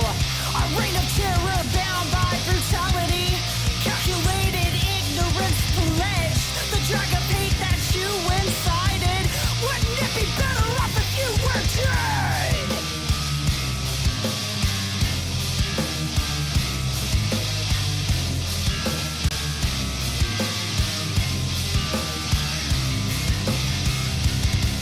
You can't bail yourself out of this one. You're too weak to take the stand. Pouring gas over state lines, letting your followers light the match. Instead of sitting in a monument of freedom, take a stab at your own bloodline. Let humanity break the cycle. Love for justice could win this time. A reign of terror bound by brutality, calculated ignorance pledged. Okay. There's no choice.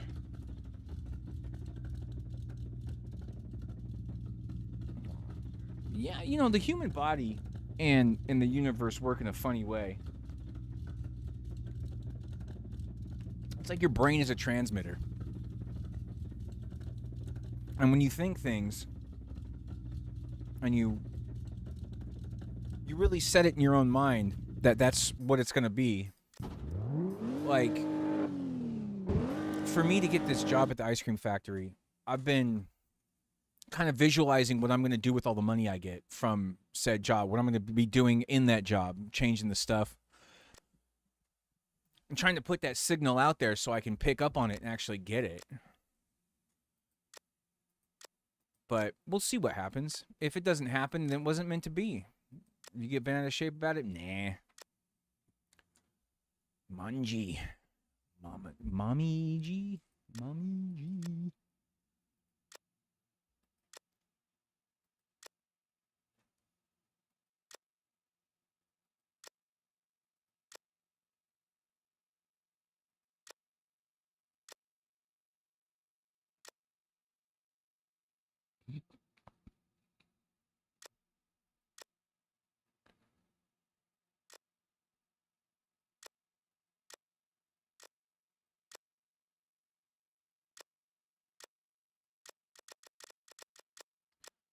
There's so many of these.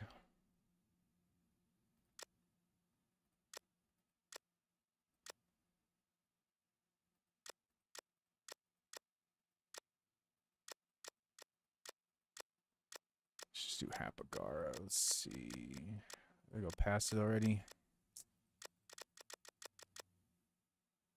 That Brooke Bjork or whatever her name was. I can't remember that lady on the front of the Need for Speed Underground 2 case.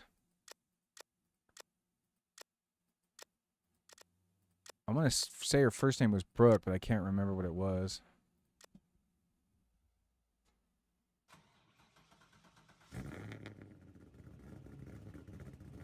But yeah, dude, I remember sitting a lot of the times on the outside in high school looking in.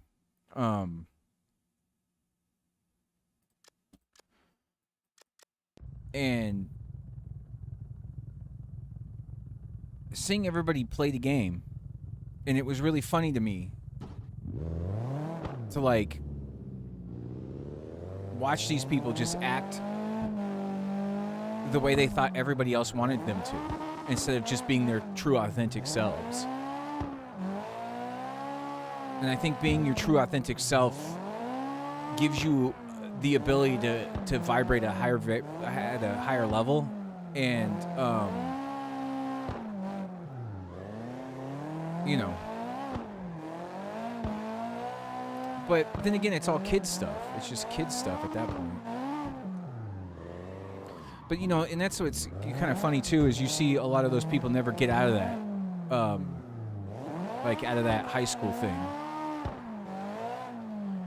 Like I wasn't even invited to either one of my high school reunions, which is fine with me. I don't give a fuck. I wouldn't have gone anyways. Like, I didn't like you guys then. I'm probably still not going to like you. I mean, that could have been the teenage angst and all the, you know, all the shit. But there were some people that were cool, you know. But for the most part, the people that show up at those places they weren't my friends. Plus, I don't talk to anybody from back then anyways. All the friends that I had from that time, they lack compassion and understanding, so I had to let them go. Because I'm not gonna be around people that don't have the ability to see how people are acting and understand why they're acting like that, and then especially they're somebody they call a friend, and then they don't help that friend out. Because if I have friends, I'm gonna help you. If I see you have a problem, like, we're friends, I'm gonna say something, like as I would hope somebody would for me. But the last two groups of quote unquote friends that I've had couldn't handle it. You know, it was like, you know, I don't know.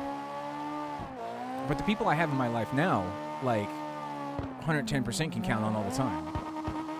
I don't need to, which is great, you know, but if I did, they would be there, and that's dope. I gotta go let my dog back in. Hold on.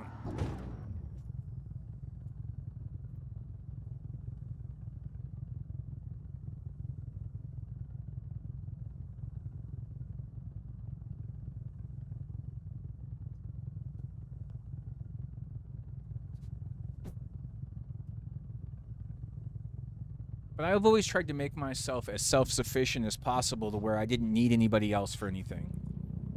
That way, it leaves open for the want.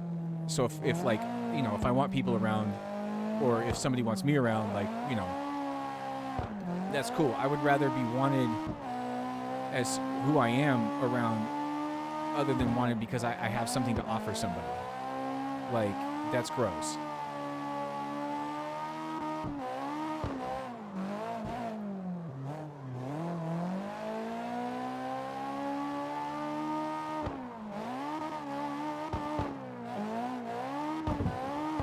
People that I have left behind, or I would say I left behind, or they left me behind, whatever you want to say, they're nothing special. You know what I mean? So it's not like a loss. And I'm nothing special, so it's not like a loss for them. I wasn't doing anything for them anyways. So it was better off, you know. And like the last group of friends that I had, fortunately enough, I was in a band with.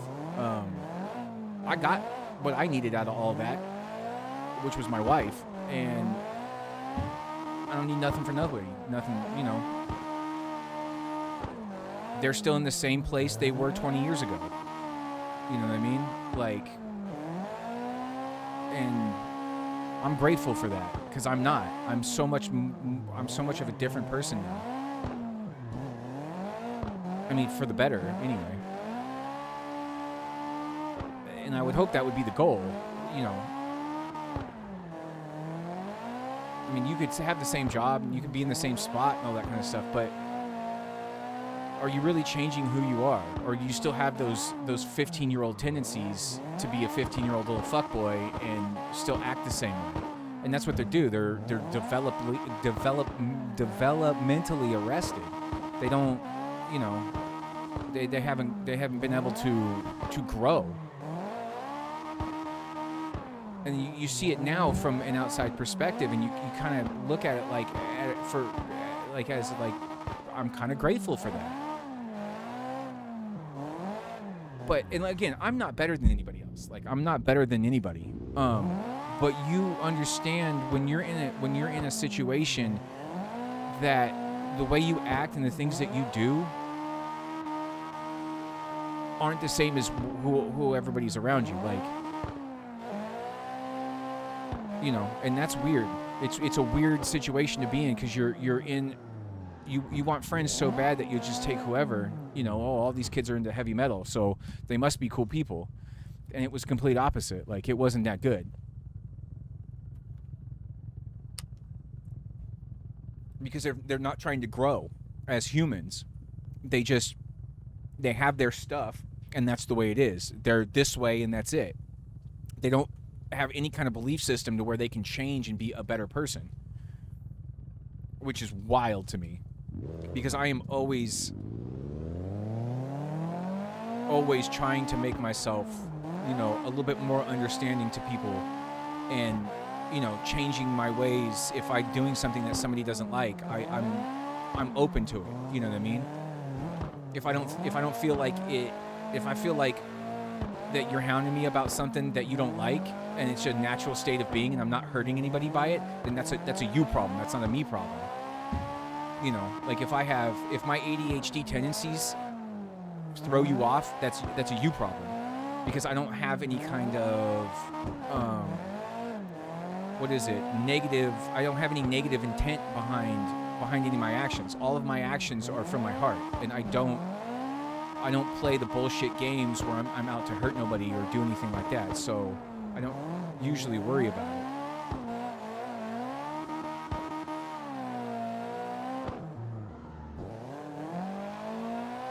And like, I mean, I do have some rough edges. Like, I say some words nowadays that aren't necessarily okay to say.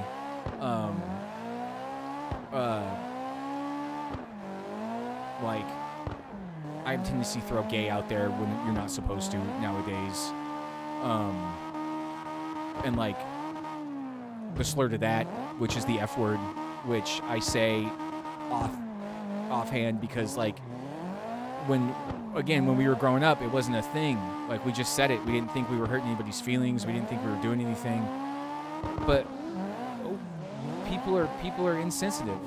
Or people are a little bit more sensitive to that nowadays. And I have to be a little bit more sensitive to the way I act and who I am. Because I don't want to offend nobody with my mouth. Like, I'm not trying to say the words that are going to, you know, hurt people's feelings. Even though I do, you know, and I feel bad for it. Because it's almost like a natural reaction. But the whole idea is to know that you do it and try to just do better next time. And I think I've gotten that down, you know. But again, if you want it and you stop worrying about it, you will find your place in this world. It is really easy. It'll just set itself up for you. You won't even realize it. What a coincidence, you'll say. What a coincidence. And it won't even be a coincidence because it will be perfectly set up for you.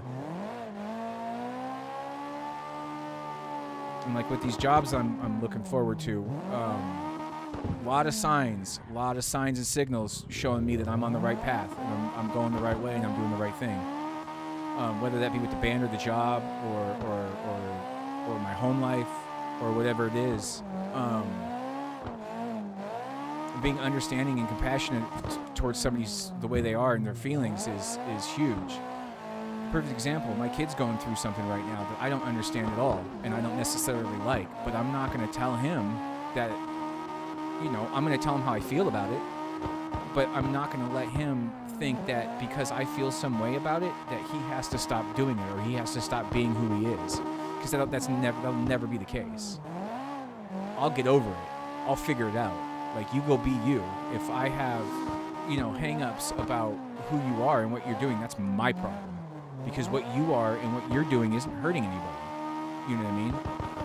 And that's me having to get rid of the expectations I had for somebody that, you know, I thought was going to be a certain way and it's not.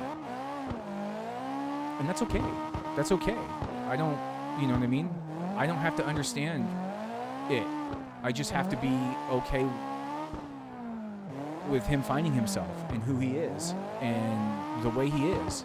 And I am, because he's not, it doesn't change his personality. It's not like he's a different person. He just likes different things now because he's getting older and he's understanding stuff differently. You know, I can still make the same jokes. We still laugh about the same things. So he's not a different kid, you know. And that I can be grateful for.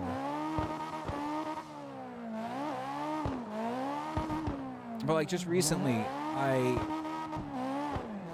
overreacted to something that he was doing that I shouldn't have, and I get in these rants and I have these tendencies to like, you know, call people names and say dumb shit, and like I just get I like let my emotions get the best of me, and I had to step back for a second and assess the situation and go back and tell him, hey man, look, I'm sorry, I overreacted. You know, you're right, I was wrong.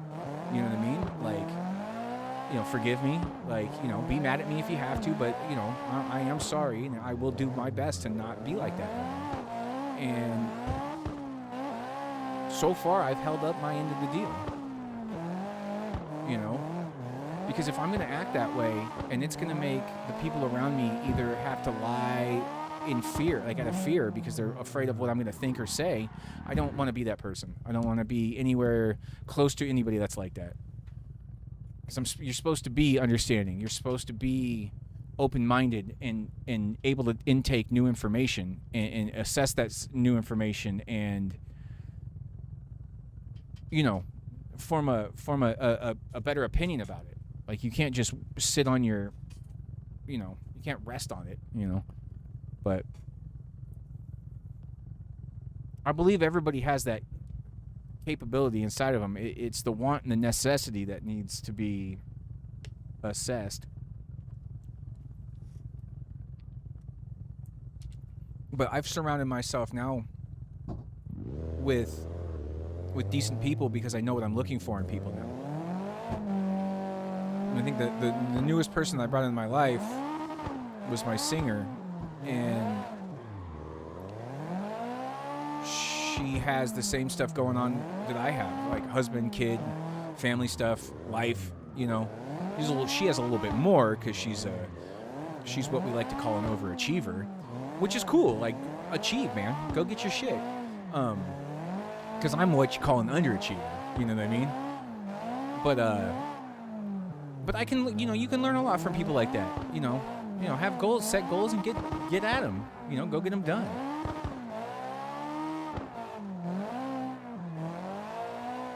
But, you know, I made the conscious decision when meeting her for the first time to assess, you know, what she had going on, who she was, what she had going on in her life, which I'm sure she did with me too, which is, I feel proper, you know. You know, my wife was with me, like, she doesn't have to worry about me being a fucking a lecher, you know, like. And my kid, our oldest kid, Joey, he's the bass player, so like, he's never been anything other than a gentleman to everybody.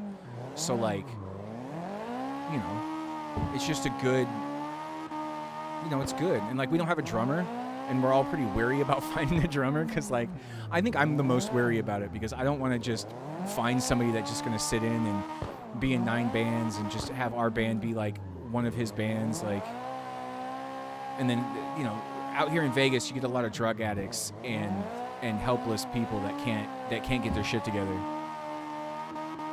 Because it's Vegas. It's like alcohol is 24/7 here. Drugs are 24/7 here.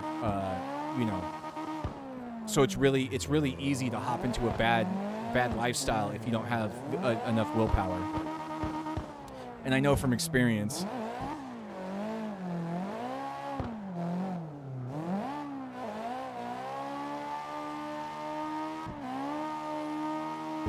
But also, like I was talking about friends, understanding what you're going through and being compassionate and understanding about your plight in life and being there for you and stuff. if I had friends that weren't like that, it's because I wasn't like that myself. And I didn't set that vibration out to pull in the others.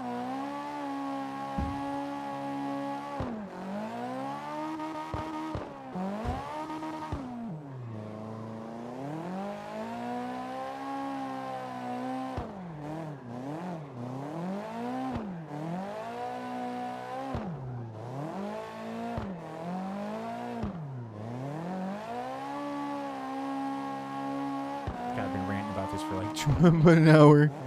Oh man.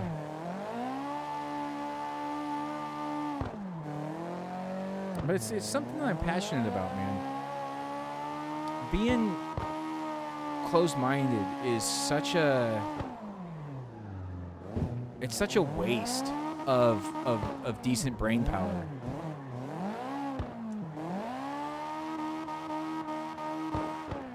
Like here in the States, our presidential election's going on, and this is always the time where you like get to look out, like you get to be outside of everything. Because I don't subscribe to any of that kind of stuff. So you get to really see how everybody acts, and like, one side will act one way, and then the other side will act the same way. But then it's okay because the other way is the other set of people are stupid or whatever the fuck it is. You know what I mean? Like, you can't beat them, join them. It's like, no, you can. You just gave up too early.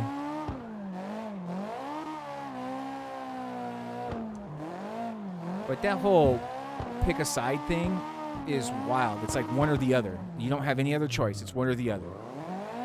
And I think George Carlin said it the best, where they give you the illusion of choice. You have 31 flavors. You have, this and that. And you have, but, there's like 2 oil companies in the world and, 2 companies that own everything. And it's, And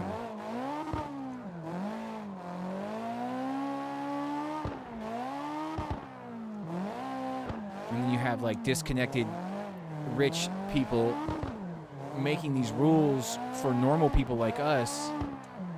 And no, I'm not saying every rich person is disconnected. I'm just saying that these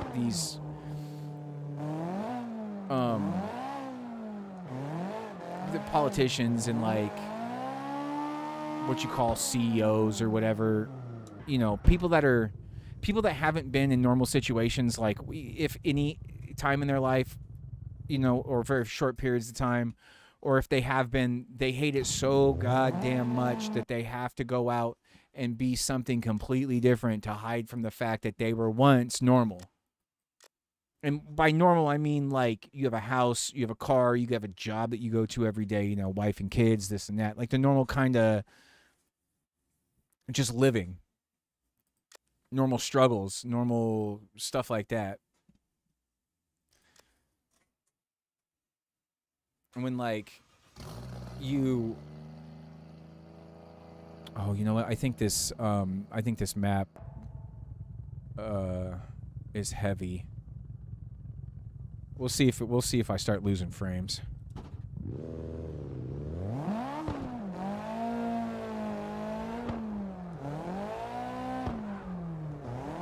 But there's something that it is hard to trust in those types of people when they don't know. I wouldn't say like what real struggle is, but like, when you haven't built yourself up from nothing, you just get set in a seat and then all of a sudden you think you know what's best for people. And like somebody that was handed millions of dollars when they were a child and put in all the best schools and, never had a want or a need for nothing, like, now, again, not all of these people are like that, but I don't think that I'd be far off to say that most of them probably are. You know what I mean? Like, you can't hate on somebody's parents for doing well and then,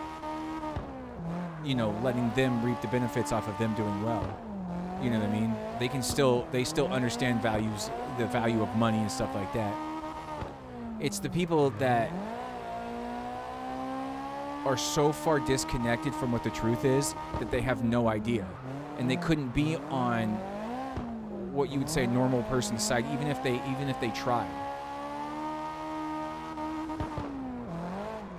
Because I've had friends that have had money before, and you know, like very much not like that. Very much not like that at all. Very down to earth people, understanding, you know.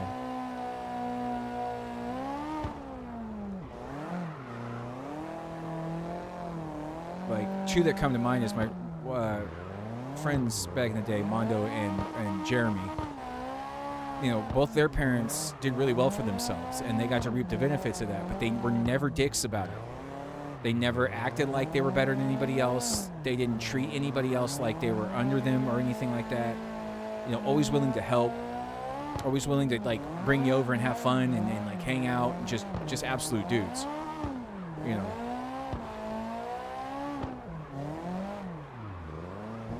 So I know it's possible. But like Donnie T, if you will. That guy's so far disconnected from what reality really is, I would be surprised if he even knew it, if it slapped him in the face. I don't know about the other lady. Like, she could be the same way. I have no clue. I don't care. I haven't seen enough of her to judge, other than the fact that her favorite word is motherfucker, which is with an A, she said, which is hilarious because it reminds me of the 70s. But I mean, I wasn't alive in the 70s, but the movie's from the 70s. And that's about it. That's about it. I couldn't tell you anything else. And that's not enough for me to even, you know. I mean, that's to say that even that line of work actually even gets anything done, because you never know.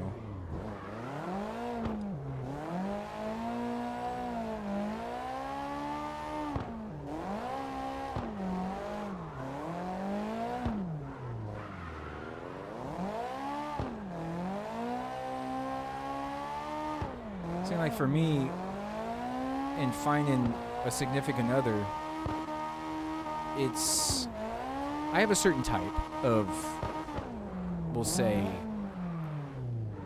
female type person that I enjoy. And my wife is very much, if she doesn't fit into the box, she is the box.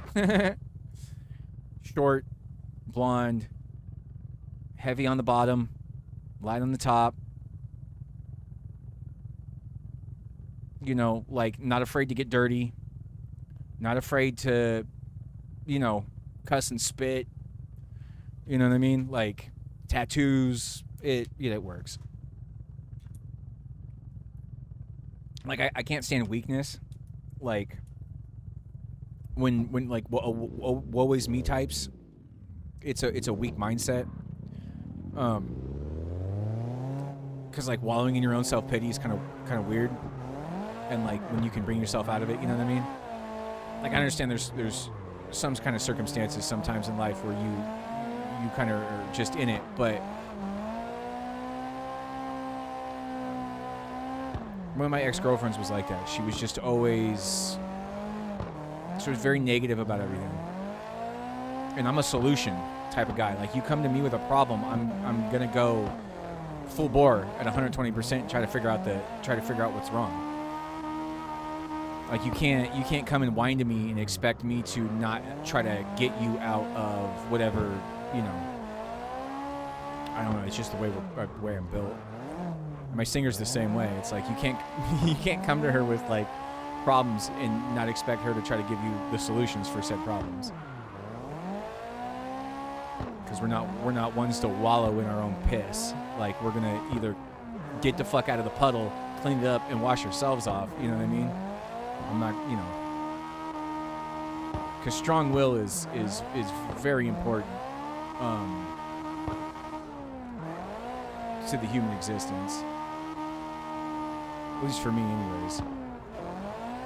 like self insecurities I can't handle. Like if you're insecure with yourself, you're weak. That's just me. I don't care if you are. I don't care if you are. Like if you're insecure about yourself, that's fine. You can be. You're allowed. It's you. You know what I mean? But to be insecure about your looks and stuff, it's just a turn off. And I understand, like, if you have a real problem, like if your teeth are actually bad, or your nose is fucked up, or you got like a goiter, or you had a big scar or something, like that's understandable. That's kind of embarrassing. Like I get it. I don't have whatever that is, the insecurity part. I don't have that inside of me.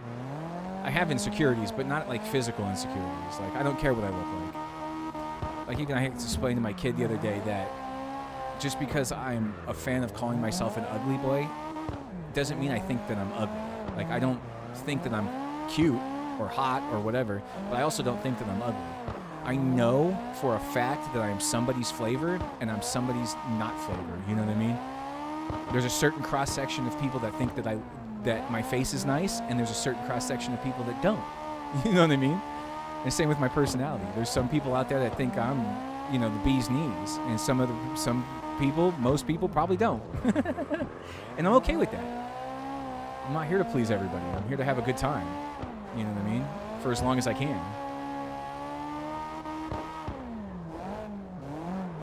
I hate being sad. I hate being depressed. I don't like wallowing in it. I don't like wallowing in misery.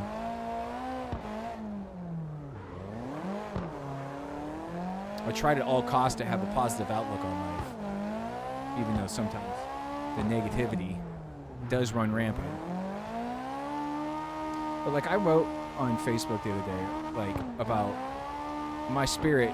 You can't break my spirit. My personality is way too strong for it. Like it won't go away. And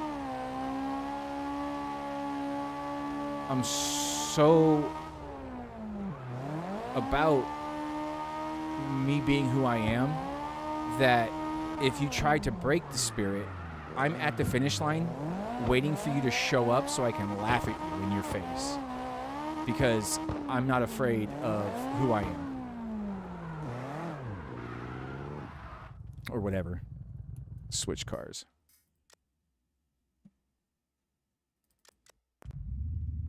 I want one of these so bad in real life.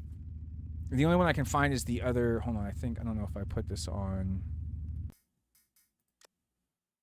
Oh, I don't think that I did. This game just doesn't have any good body kits for them. See this one with these. This is the 3rd generation. God, I can't remember. This is the 14, right? And then the other one was the 15. But there's one of these for sale in town for about $8,000, and I fucking want it so bad. It's red. I'd paint it, of course. I'd paint it like this, but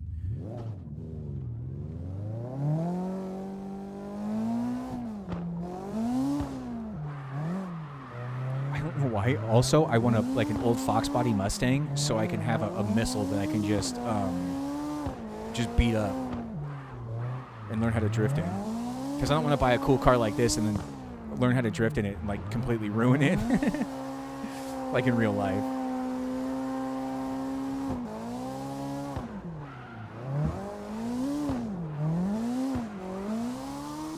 But I also have a 78 Chevy 383 outside that needs to be rebuilt and put into something.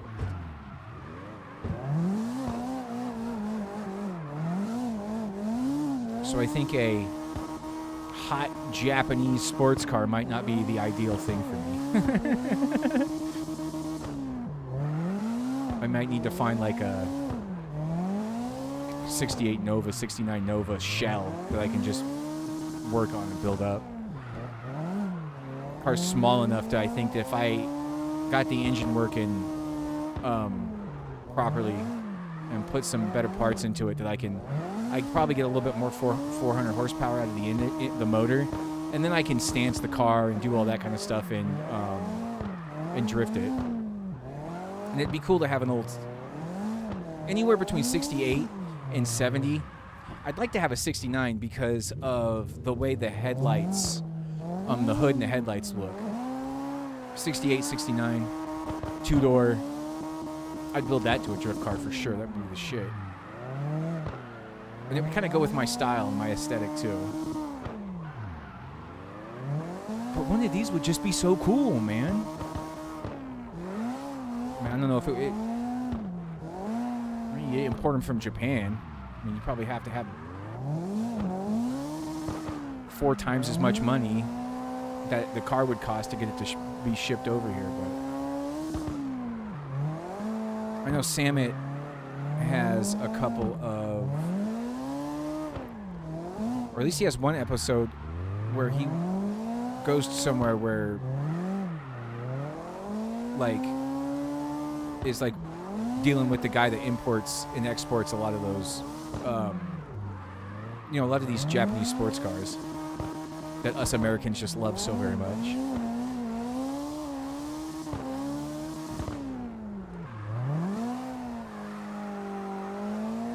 But I'm just a sucker for a cool car. I don't care where it comes from. And these cars are cool, man.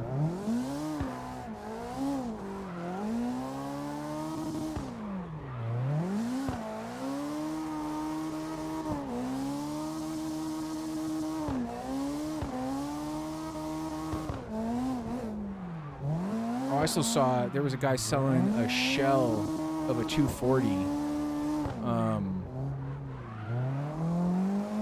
The 13? S13? Like the car was just, whoa! Shit. Anyways. This thing. And it's like, it's gray and it's all beat up and stuff.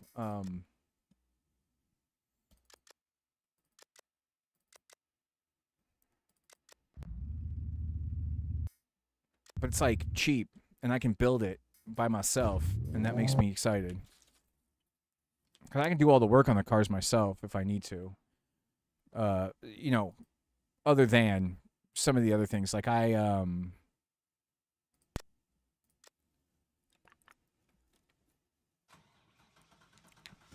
like timing an engine, I can do stuff like that, but like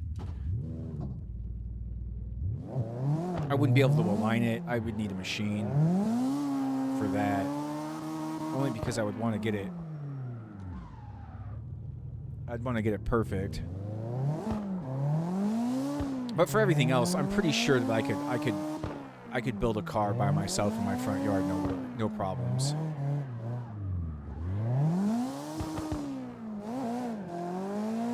I mean, I've removed and replaced the engine in my S10, my old 89 S10 with my dad. I mean, I've fixed my wife's car. Like, I just put rear struts on hers, and, you know, it's all fairly easy, I guess. There's some stuff you need a lift for, but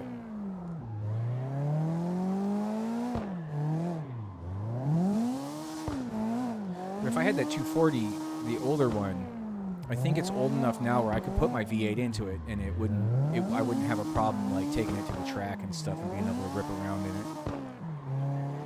There's a naturally aspirated V8, Chevy V8, you know, pushing 350, 400 horsepower, you know, with some minor bolt-on stuff would be great, because I think that's all I would need.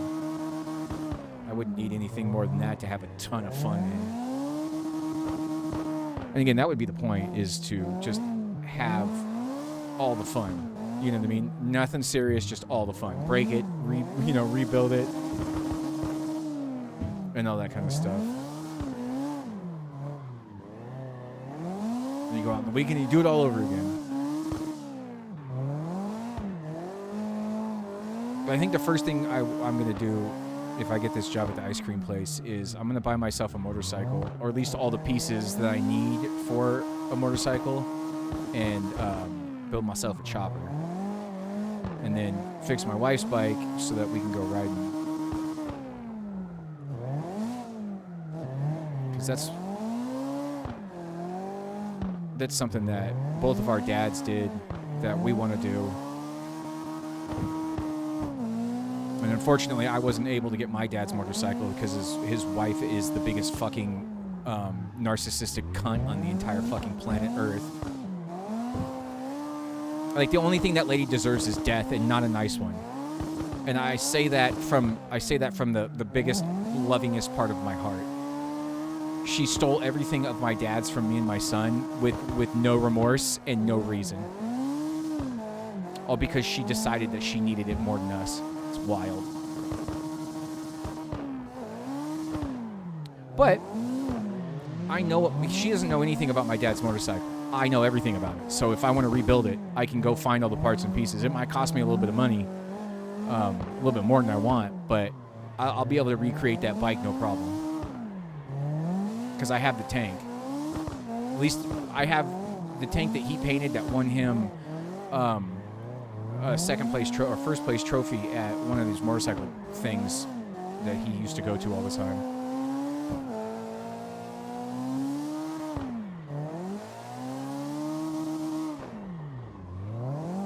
And that's enough for me, man. It'd be cool, you know.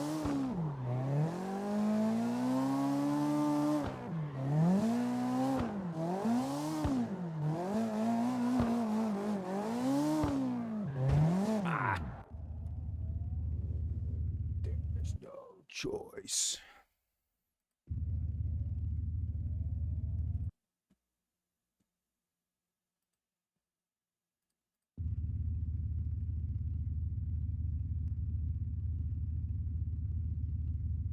Oh, let's do this.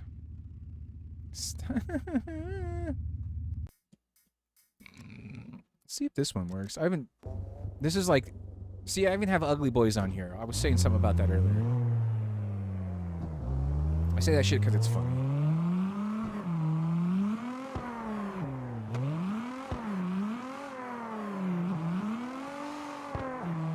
Oh yeah, this car, I forgot how perfect this car is for this course. Or this Touge. Touge.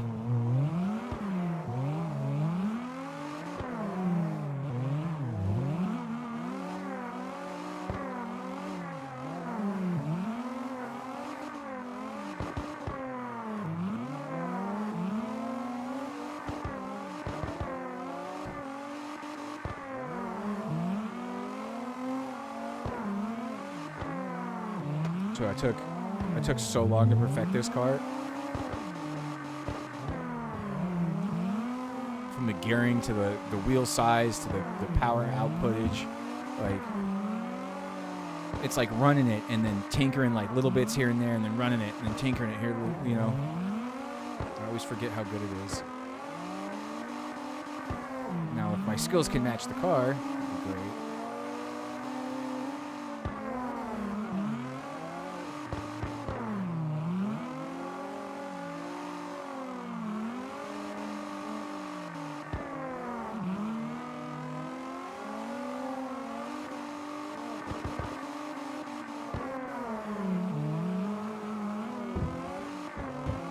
I modeled it after the look anyways, after I got really into Initial D about, I want to say 3-4 months ago.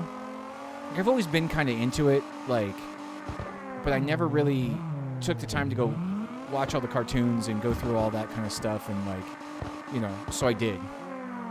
And like, I hyperfixated on it for like 4 days, and I started watching these old, like, late 90s, early 2000s, like, Touge run videos that, you know, people had, like, the old VHSs that people were sending around, but they have them on YouTube now. So I kind of modeled this after, like, one of the cars that I saw on one of those. And I don't even know if it was a GTR or the R32 or whatever this is. I just know that he had carbon fiber doors, hoods, trunk. The rims were kind of like the same color.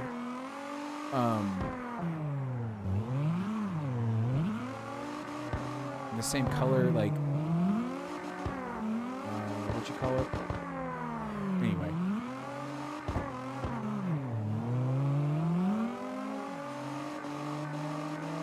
And I wanted to build myself like a Touge racer. I mean, I drift on them, but I don't really...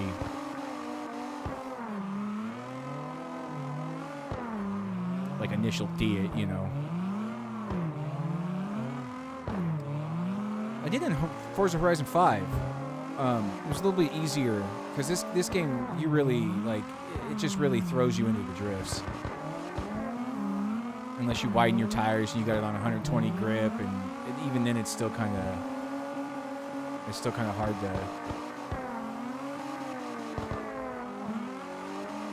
to keep the back end from swinging out on you.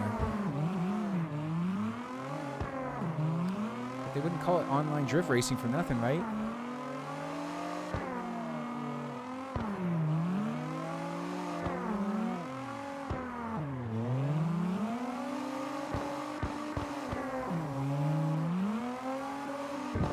Oh, dead. But yeah, Ugly Boys, that whole thing comes from Diantward.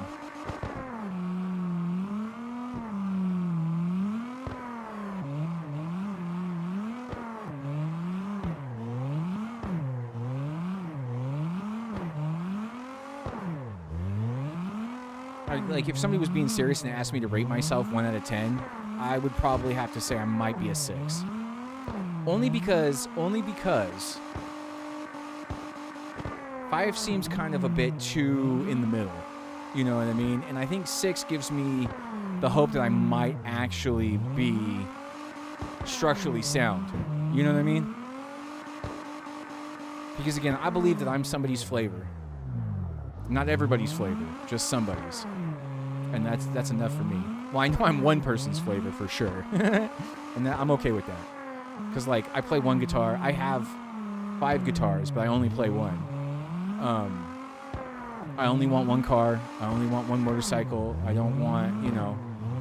I don't need 1,000 guitars. I don't need 1,000 motorcycles. I don't need all the cars. I mean, if I had money, I would have one of every one of my favorite cars, of course. But...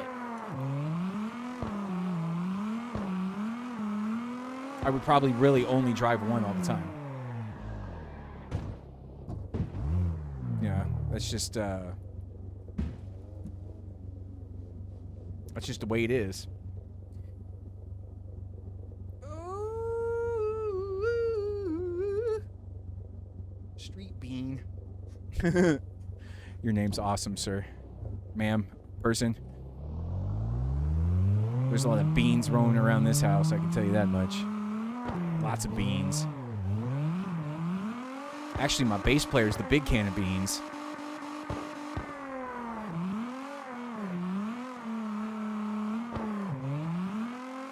It's like his nickname. If he had a wrestling name, it would be Joey Big Can of Beans.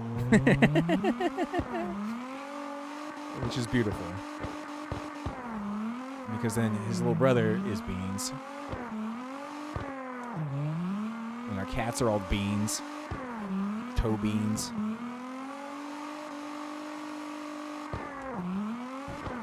More Hapagara fucking friends. Oh, I forgot how much I like this car.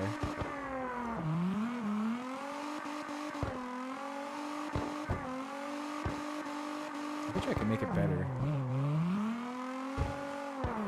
I think it has too many horsies. 630. No. What is that? Max torque? No. Tune up. Torque down. Rev limiter. That's fine. None of that. Okay. Some of that.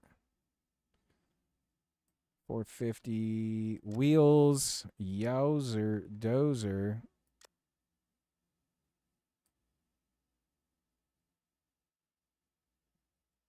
See if it'll save. It says it does, but...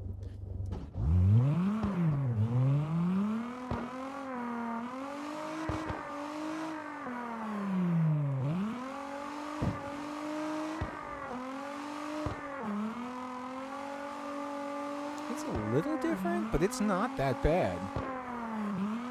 I mean, I knocked 200 horsepower off of it and sunk the wheels down quite a bit.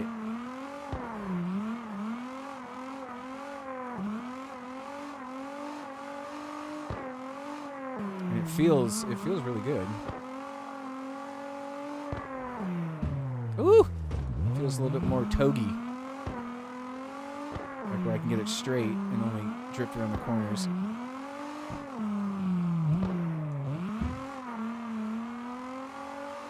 Or I might have to up the final drive though a little bit.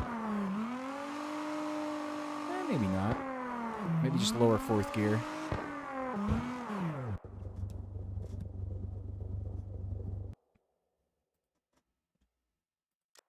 What are we at? 89? Well, that's not that bad. Oh, that's because it's 185. Okay.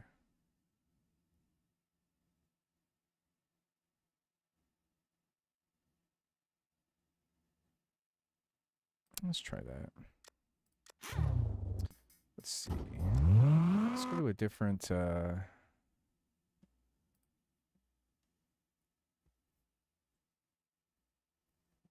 It's all the same.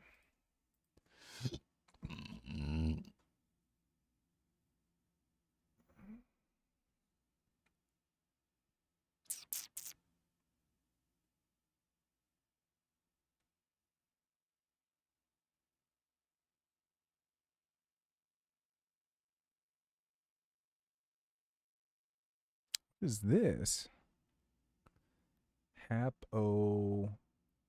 Hapagara. And this is Haru Gahara. Harua Gahara. God, I murdered that. Ew. Excuse my bad English.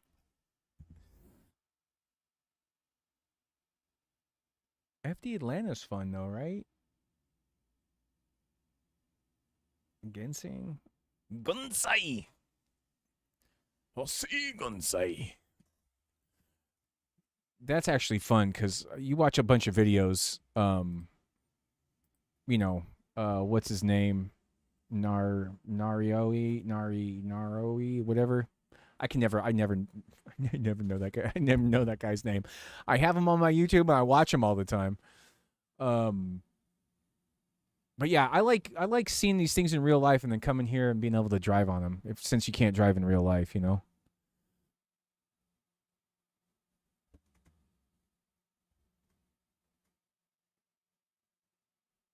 Shadow Valley's fun, but I don't think that I have. Hold on. No, I think my.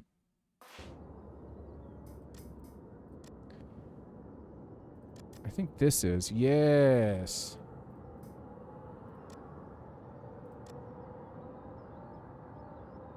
Even that seems like too much.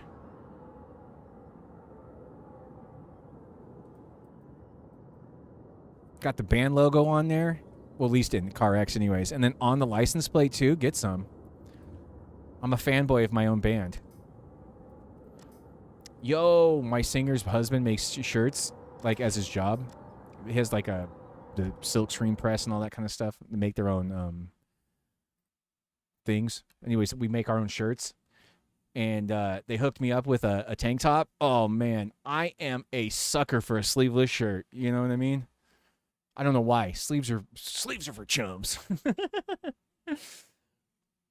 But let's try this. I'm going to do really bad. And I got to stay away from everybody because I'm going to get... Oh, I'll get fucking... I'll get banned.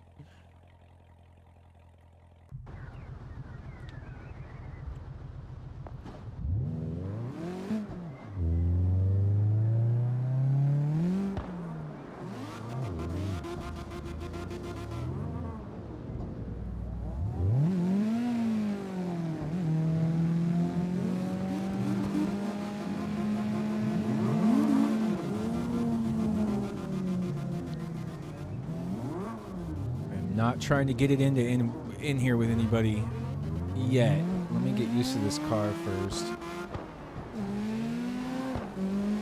Okay. Yeah, 90s are a little bit smoother, I guess. I still don't like them as much. Ah! I'm sorry. Dude, drift at exactly 33 miles an hour. Stop.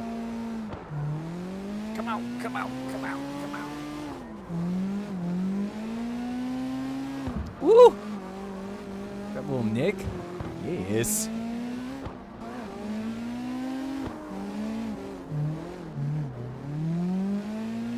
I think I might have to lower the tires down. I think they're 235s. I might have to go to 225s.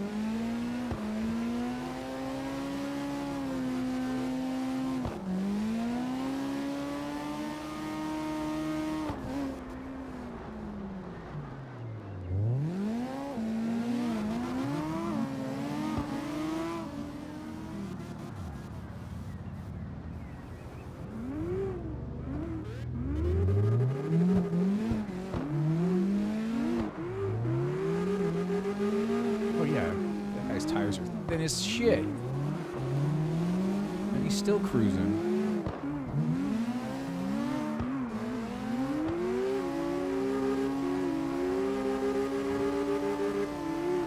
Okay. I'm getting it.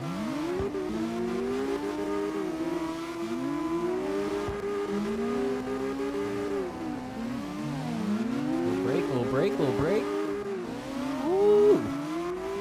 Okay, bear witness, the greatest tandem I've ever done. That's pretty sad. That's rough. And I wasn't even, I'm not even,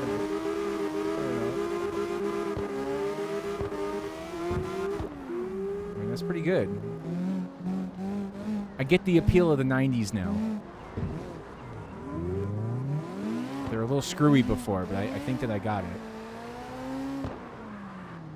98. Oh, Street Bean. We followed each other, sir. Ma'am. Person.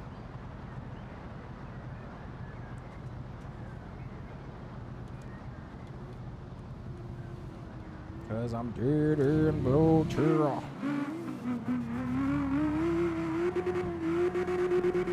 Some of these liveries these people have are intense, man. Like that face on the side of this guy's car, this person's car, is like highly detailed and like done in the game. Or at least some of them are done in the game, and it's wild. There was somebody on Twitch for a long time. I forget her name. I followed her for a while. But she used to draw on here. Maybe Abby Gaming? She's on YouTube as well. I think she's... Was it her? No, I can't remember now. Because there's somebody else that I follow and watch all the time on here, on YouTube for this game. But I can't remember who it was, but they used to draw these realistic like pictures and portraits and shit. And dude, that's wild. Clip. Let's just do this. No. There we go. Let's get out of everybody's way here.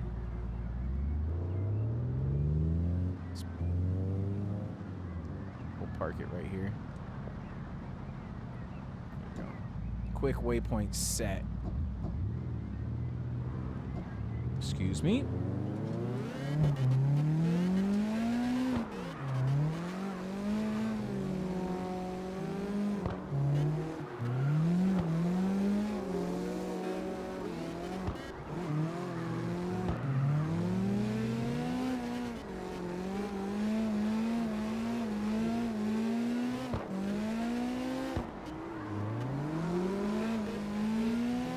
Steady, keep it steady, keep it steady. There it is, up in the dirt a little bit. Oh, fuck.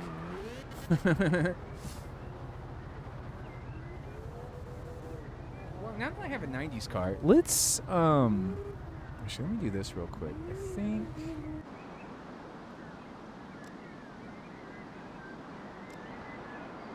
$84 nads. I think that'll be all right. That might give me a little bit more. Yeah, a little bit. That's good. Inner clip. Outer clip 1. Nice. Outer clip 2. Get in there. Set in the pocket. There it is. Outer clip 3. Ooh, little tappy tab. This is bueno. Oh no. Oh no. I'm having fun. I'm doing really well. 90s weren't my thing. I think 90s are my thing now. That's icky. It's okay. I guess we all had to evolve sometime, right? I was just slightly talking shit about it earlier. Slightly, not so much. Because if this is what you do, that's fine. I love you just the same. Curbage! Rims are fucked. Neat. Okay. Okay. Let's do this. Let's go find some other 90s to get into. Do we set it for 90s particularly? Ooh, the circuit, 90 circuit. Oh, there's only 3 people there. That's probably a good thing. Bear witness to the next great collapse of the human mind. Logic has been lost. Hunted down at all cost. This is the new beginning into the desolation. Zesty tunes, the best. Ooh, I'd like a nice cold zesty beverage. Of the cherry variety. Possibly Coke. What is this? I don't know what that is.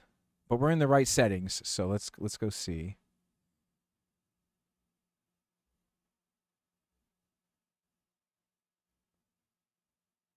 Somebody in here was making rooms that were called like Hot Moms and stuff like that, and they were just the best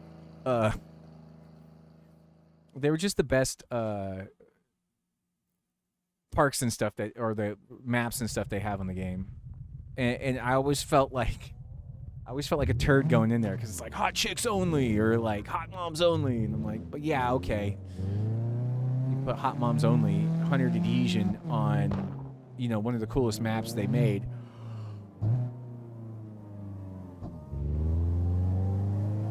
I don't particularly know how this is going to work because I forget this late. Well, I think I'll remember it as I go.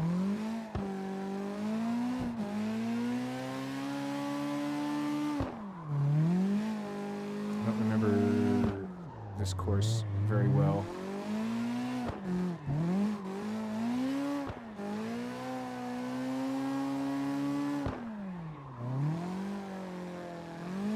Oh shit.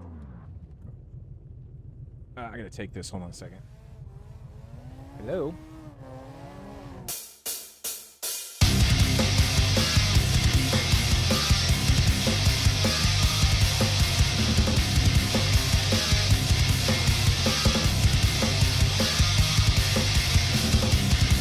Let your tasteless words fall hollow as they bitter in your mouth.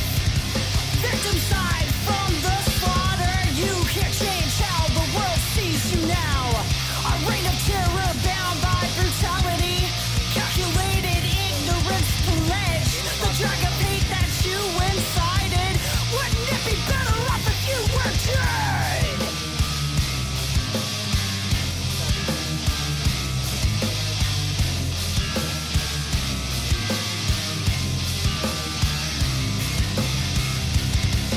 You can't bail yourself out of this one. You're too weak to take the stand. Pouring gas over state lines, letting your followers light the match. Instead of sitting in a monument of freedom, take a stab at your own bloodline.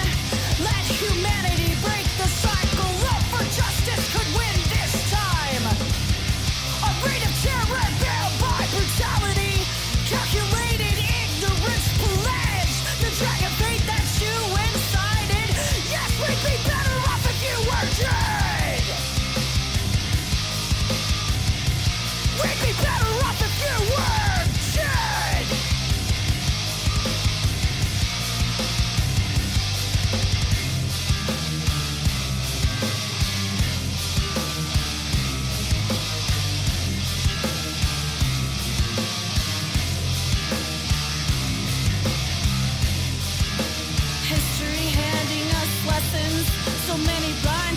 lies your treachery, dividing tears at the core of the feeling. Spare us the insight and shout crack your teeth.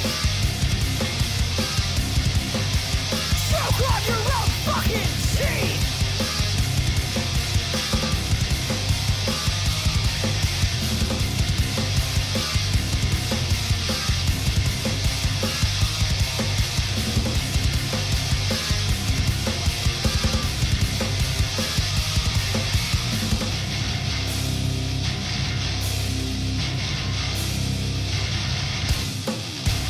Shadows of lives they used to hold, stained by a martyr dipped in gold, with no purpose, just crushing hope.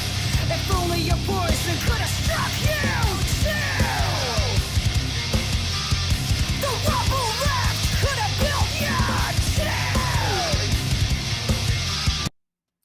Yay. We have a time for teeth extraction tomorrow. 8 a.m. So we're going to be up there early.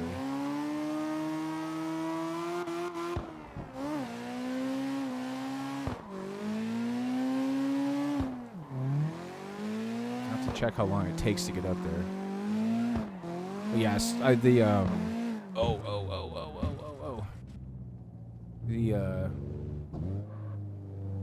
doctor's office. I've been waiting for the doctor's office to call me about what time he needs to be there in the morning for his wisdom teeth extractions.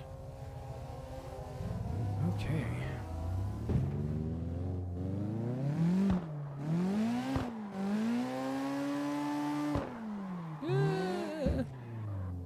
Off the course.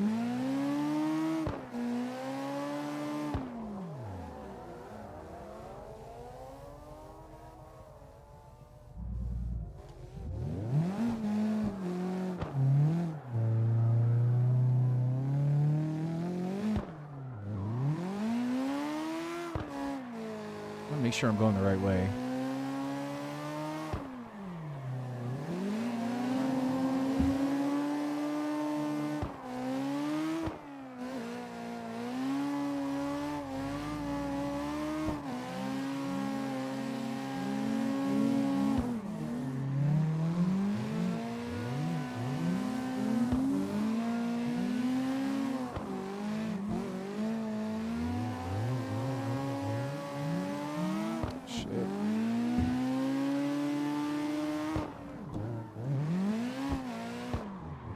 Suck City, bro. Oh, you're making me insecure. You're making me fucking feel weird by following me.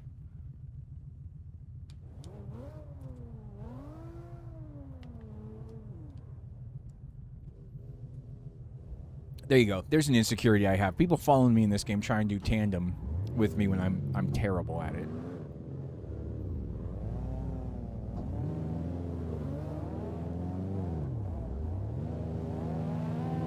Everybody has their 240s.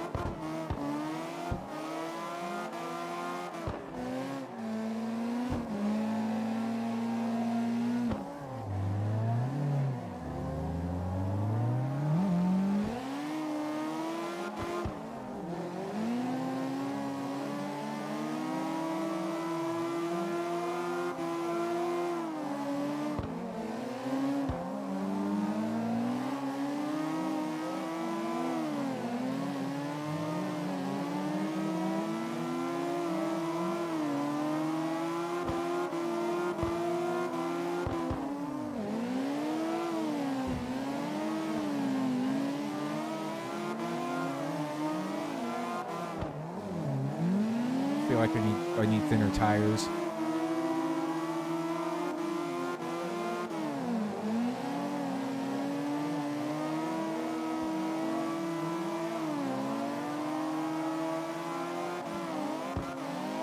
Shit. Okay. Let's see what everybody else is rocking.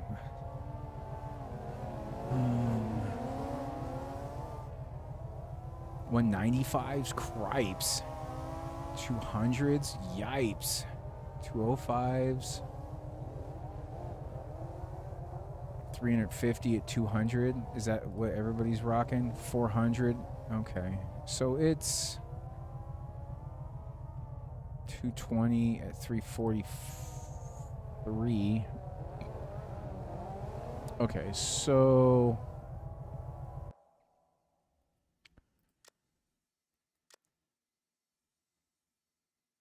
maybe 215s?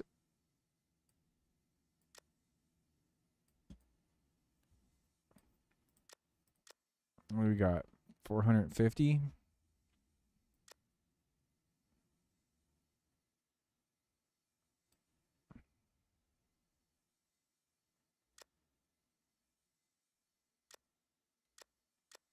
Damn it. Okay. Sweet. Let's try it.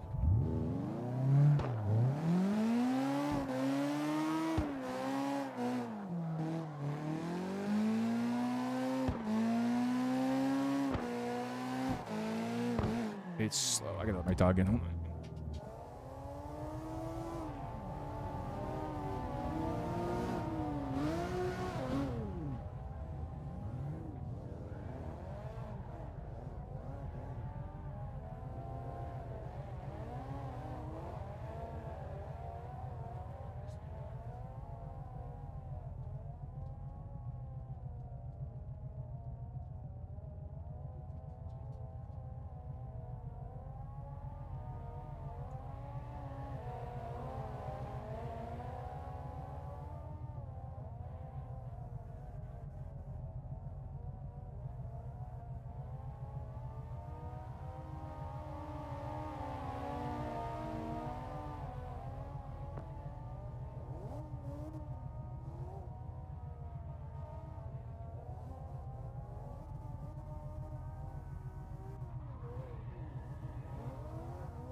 Radio, man, radio. Alright. Let's try this again.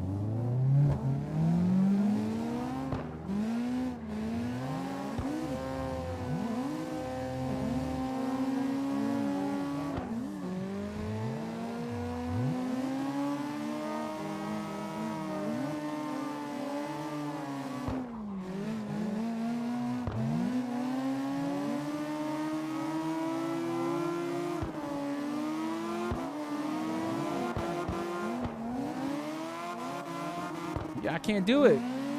Like, if I'm not following somebody, I can't do it. That's rough. That is rough.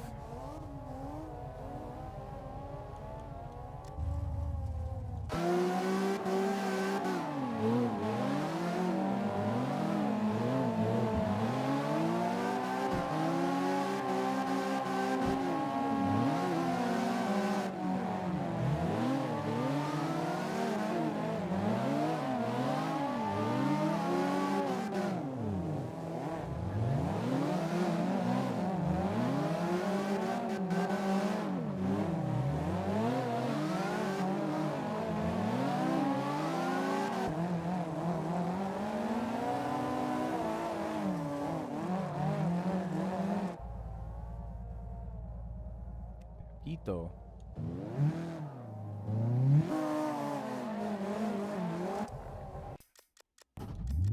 This is not the place.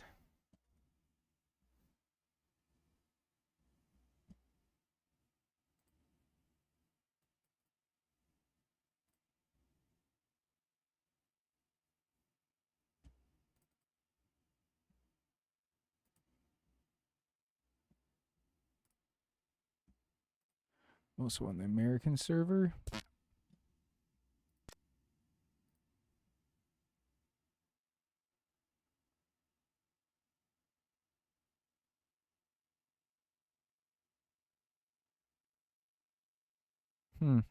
It's wild. Let's do this.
It's unpacking. Here we go. I was here earlier, but I wasn't doing a very good job. Like...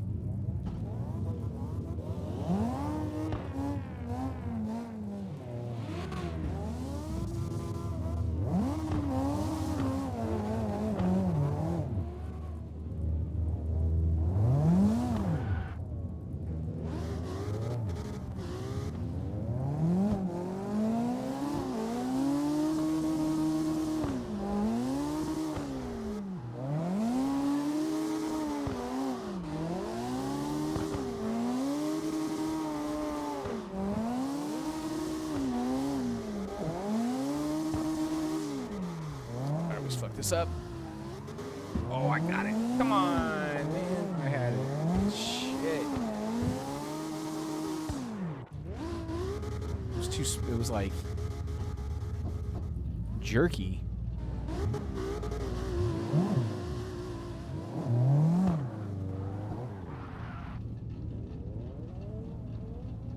Big jerk.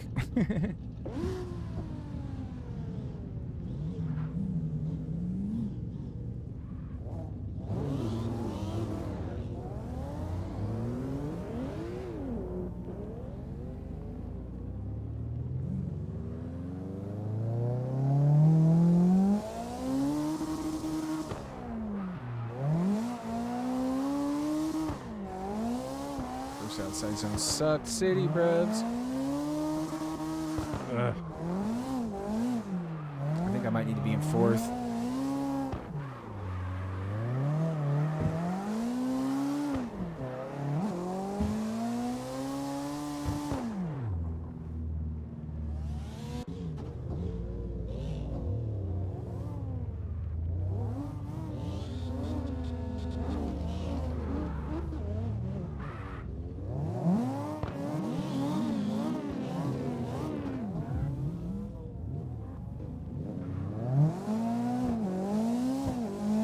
See if I can do, like, hopefully the first couple of zones I can get in fourth gear and then I can lower it.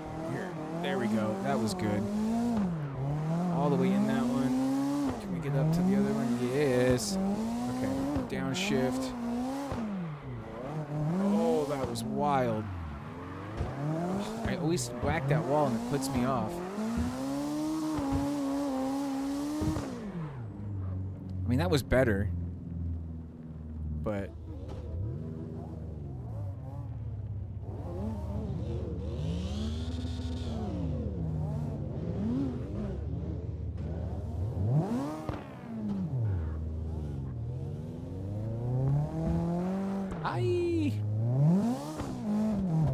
Okay, so fourth gear on... Oh, man.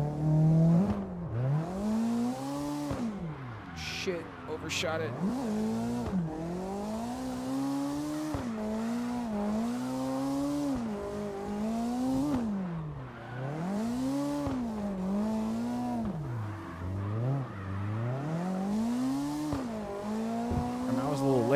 into that last zone, but God, that wall, man. These lights don't turn off. I have the, like, from the Discord, the parts. They're not the original lights, like. So when I turn the headlights on, it doesn't. It's not the same button to turn them off. Oh, you know what? I'm trying to find out. I wonder if I can assign light mode. Okay. Where they used to have.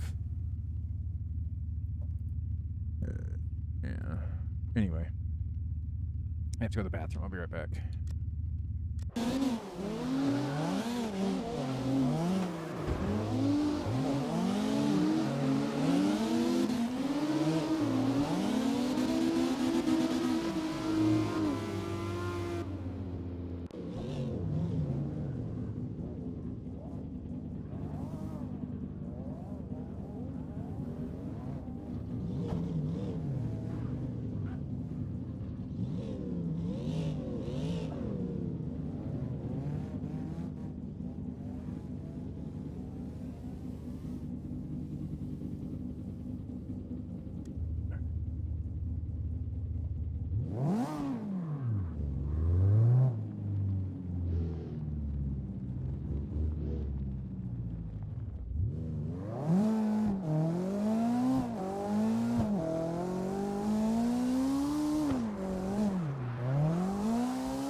Was weak.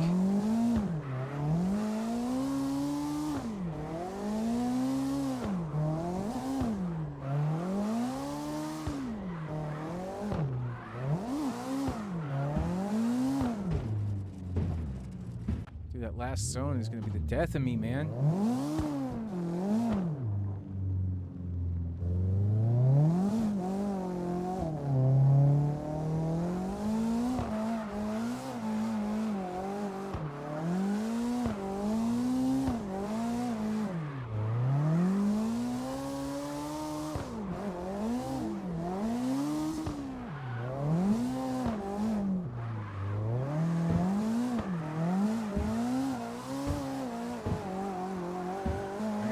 That deep inside of it, do I? As long as you got one tire in there, I don't know. I mean, nobody's judging me, so I guess it doesn't matter, right?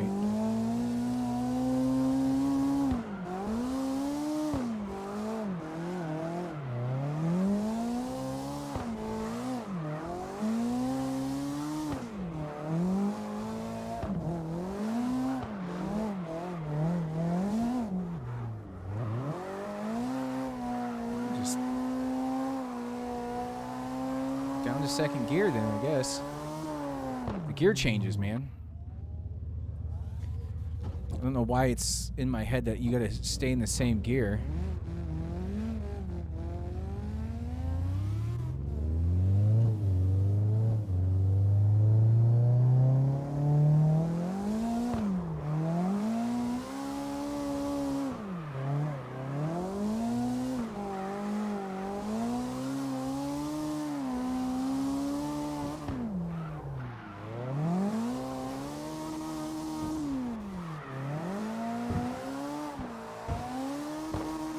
Still.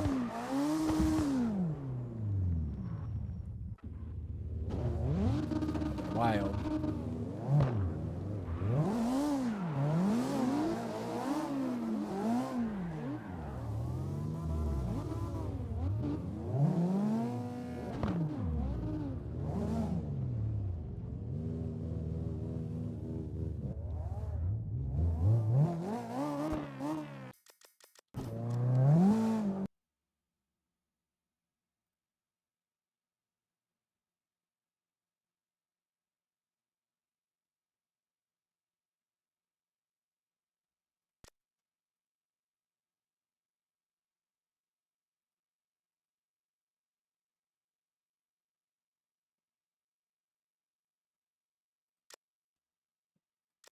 Change up cars. We'll go to the Octana.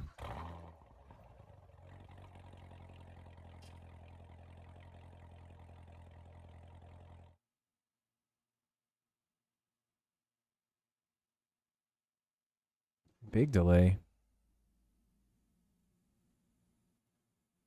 I could probably lower the settings too if I'm dropping frames.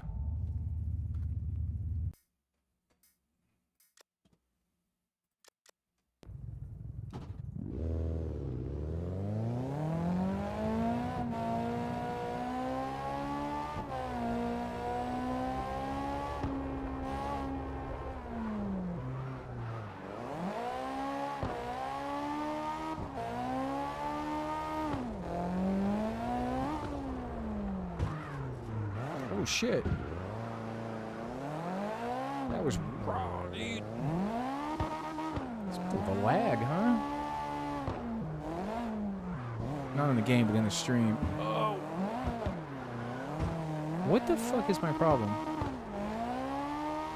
I know this course.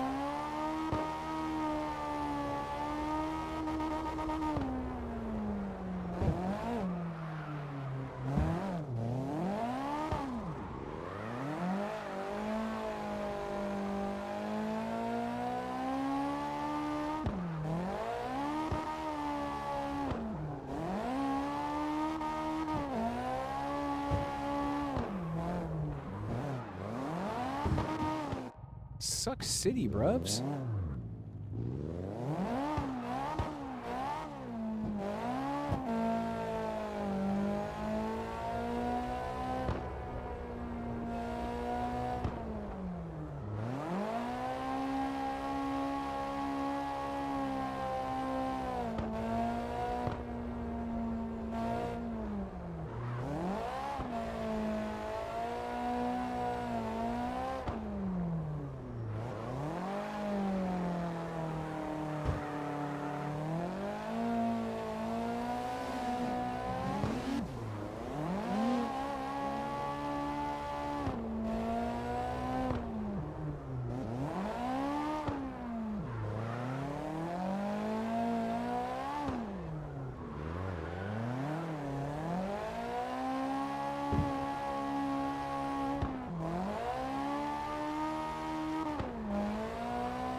Better. Doing better.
Big L's. Big L's.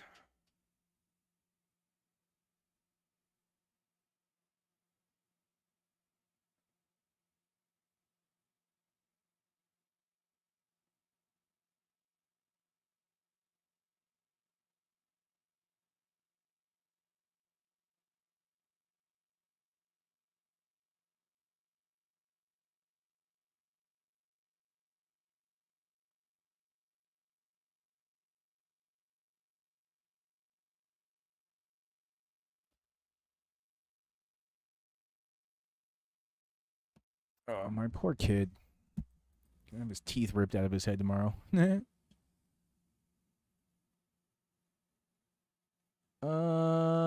I think I'm done for today. I appreciate everybody for hanging out, playing, and all that kind of stuff, and listening to me talk. I'll probably be back on tomorrow.